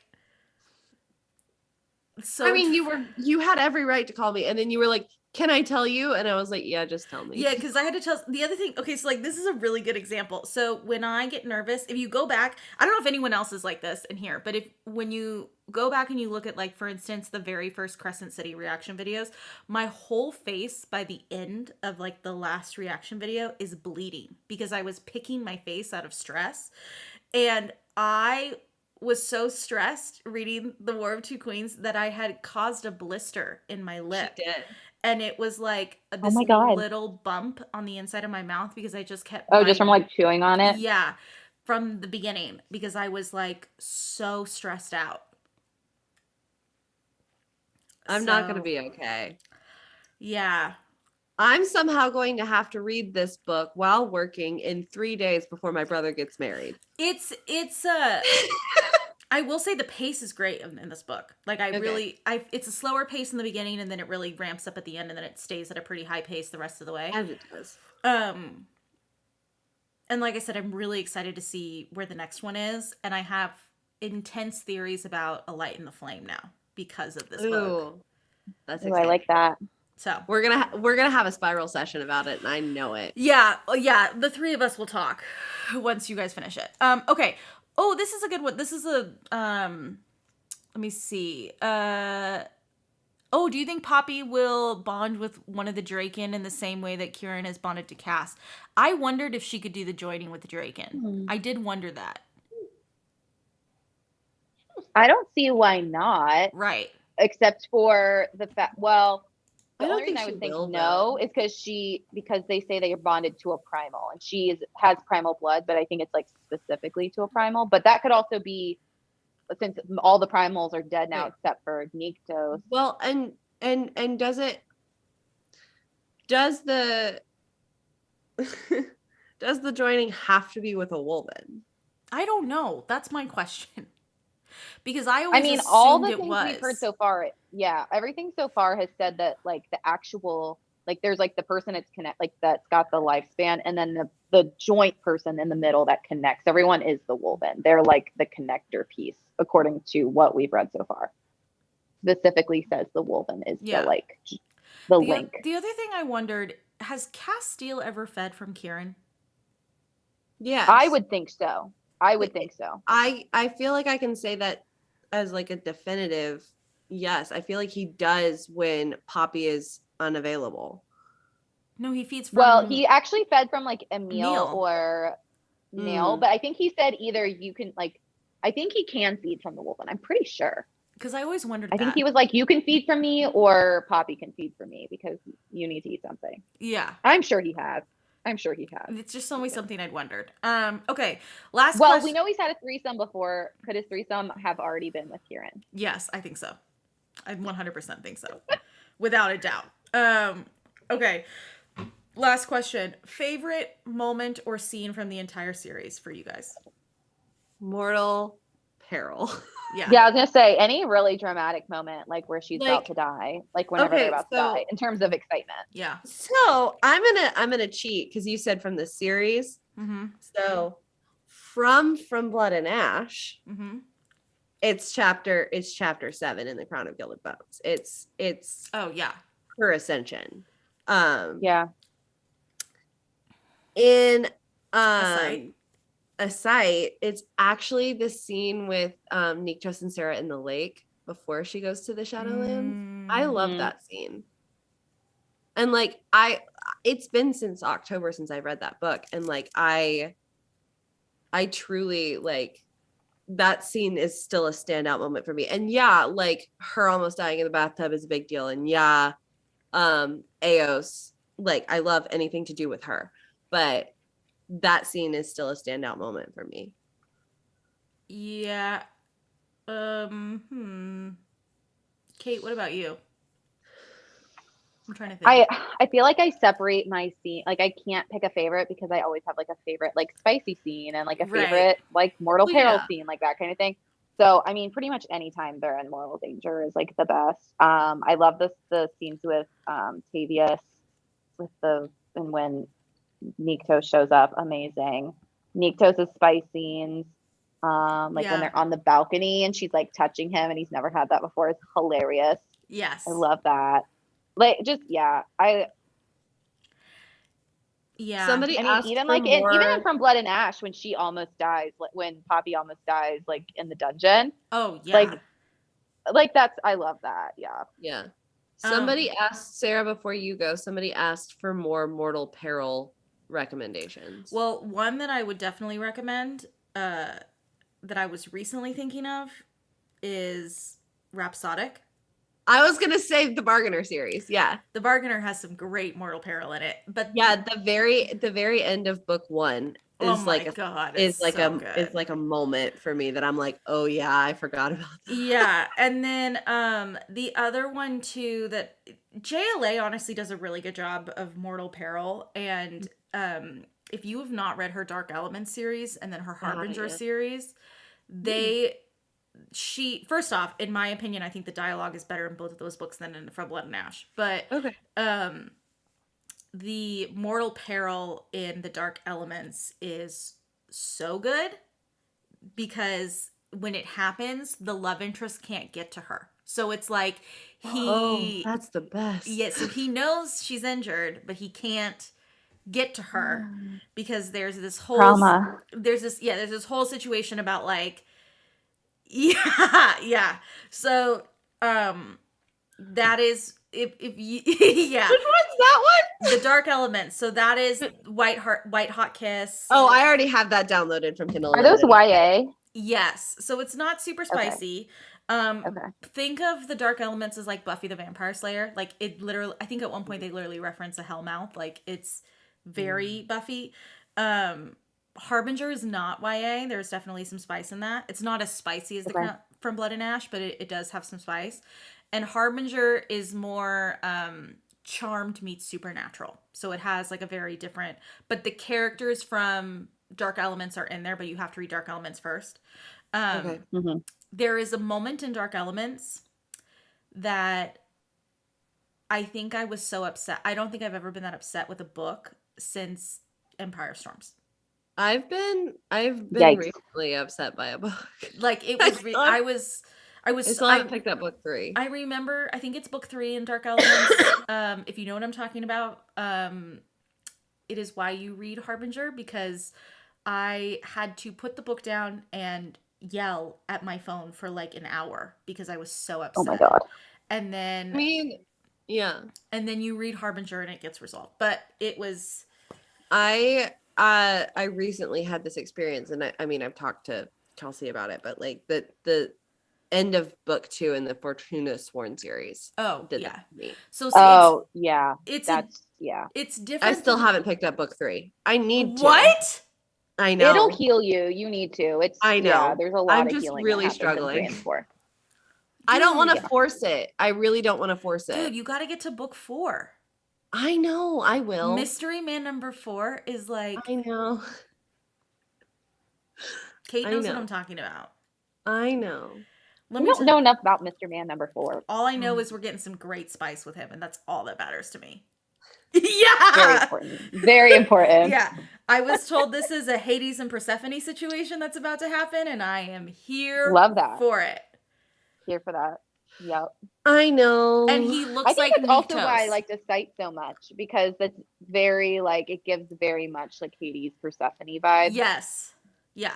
I Like love that. I sent Kelsey a photo of Niktos, and I was like, "Is this what Mystery Man number 4 looks like?" And she goes, "Oh my God, exactly." I was like, I'm so... Oh my God. Oh no. Except he has wings, and Niktos has wings. yeah, but these are different types of wings. You know? Is she frozen? I think she's frozen. Okay. I was like, wait a second. I think she's frozen. Yeah, she's like actually frozen. Yeah. Yeah. Kate's like, honestly, that was a perfect like reaction. I know. We were like, is she? Oh, there we go. She's gonna fix it. Okay. What was I gonna say about for me, I think my favorite moment, the one that I always think of with besides chapter 7 in the Crown of Gilded Bones, I always think about when she stabbed him from Blood and Ash. Stabbed him? No, she stabbed. Like she is stabbed and Kieran yes. Kieran comes to grab her. Like yes. I also enjoy the Castile getting stabbed moment. Yes, but I think I love it when she is injured more. So, your face was frozen so perfectly that we were like, is she? Is she frozen? I literally heard you say, "Is she frozen?" And I'm like still seeing myself movement. You guys are frozen. I was like, ah, shit. Yeah. Oh God. Yeah, I was gonna say, so Fortuna Sworn, for anyone who's like, what am I gonna read after this? Fortuna Sworn's a great pick. Fortuna Sworn's great. That's a good pick. I will recommend it, even though the second book, like, I feel like you just have to give you almost need to give a trigger warning before you even start the series, because you have to get through that, because it's brought up later and you have to be able to deal with it. If you can't, like, and it's I mean, that's not one of my triggers, and it No. hit me. And it's I've said it before. It's one of those things that like I've read plenty of books with that specific trigger in it, and it's never triggered me. And it was the way it was done. It's the way it was done. And it was done beautifully. Like, and apparently she like resolves it really, really well. Yeah. And I want the healing is really good. I just don't want to force it on myself and not enjoy the book. Yeah, you need to enjoy Lori. Wait, that's a good question. Who do you like in that book? Lori or Colith?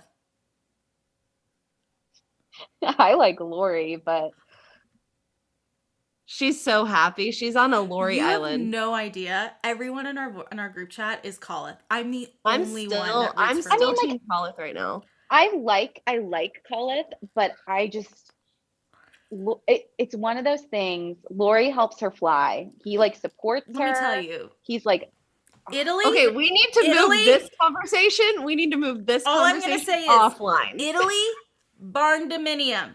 Italy, barn dominium. Italy every time. God. Italy, like why? I haven't read book 3 yet, so I can't. That's your fault that you don't understand what that quote means. I begged Kelsey just to make merch with the Italy quote because it's my favorite thing ever. Okay, we'll talk about this offline. Yeah. Okay, so we just so we can totally wrap this up because these poor folks have been watching us for 3 hours now. Yeah. Sorry, guys. And it's midnight, y'all's time. We're going to go live on Monday. The plan right now is it will be from 9 p.m. to midnight Eastern. So it's only going to be 10 p.m. 10 p.m. Sorry, 10 p.m. to 12 o'clock Eastern. 9 to 11 for me, 10 to 12 for you. So it's going to be 2 hours. It'll most likely be us theory spiraling. We'll talk a little bit about some of the crazy stuff.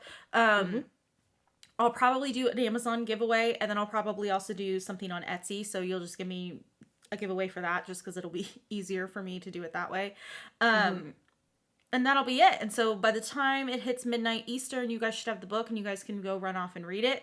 And then we will be back again 2 weeks later to do a spoiler discussion on it. I think by then everyone should have it finished. Yeah. And before we log off, somebody did ask what the trigger is in the Fortuna Sworn series. So I just want to quickly say, because I wasn't going to say it. Yeah, I will say it is. The triggers are listed at the beginning of the book. Yeah, they're listed at the beginning. I believe it's even listed on Goodreads.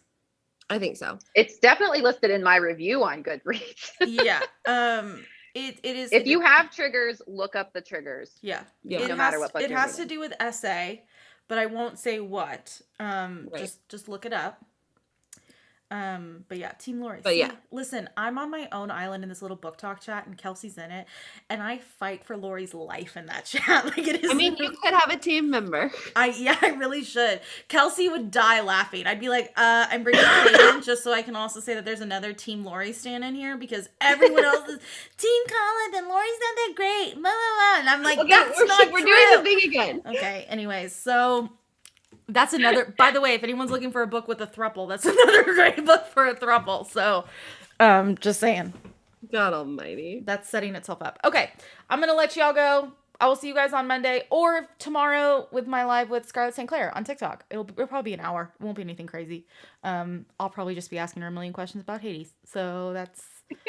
Who is also the man of my dreams. Oh my God, he's so hot. Yeah. I think my mother, I think I had to, when I gave my mom A Touch of Darkness, I had to be like, you can't simp over him because I already have. Like, there's a clear line here.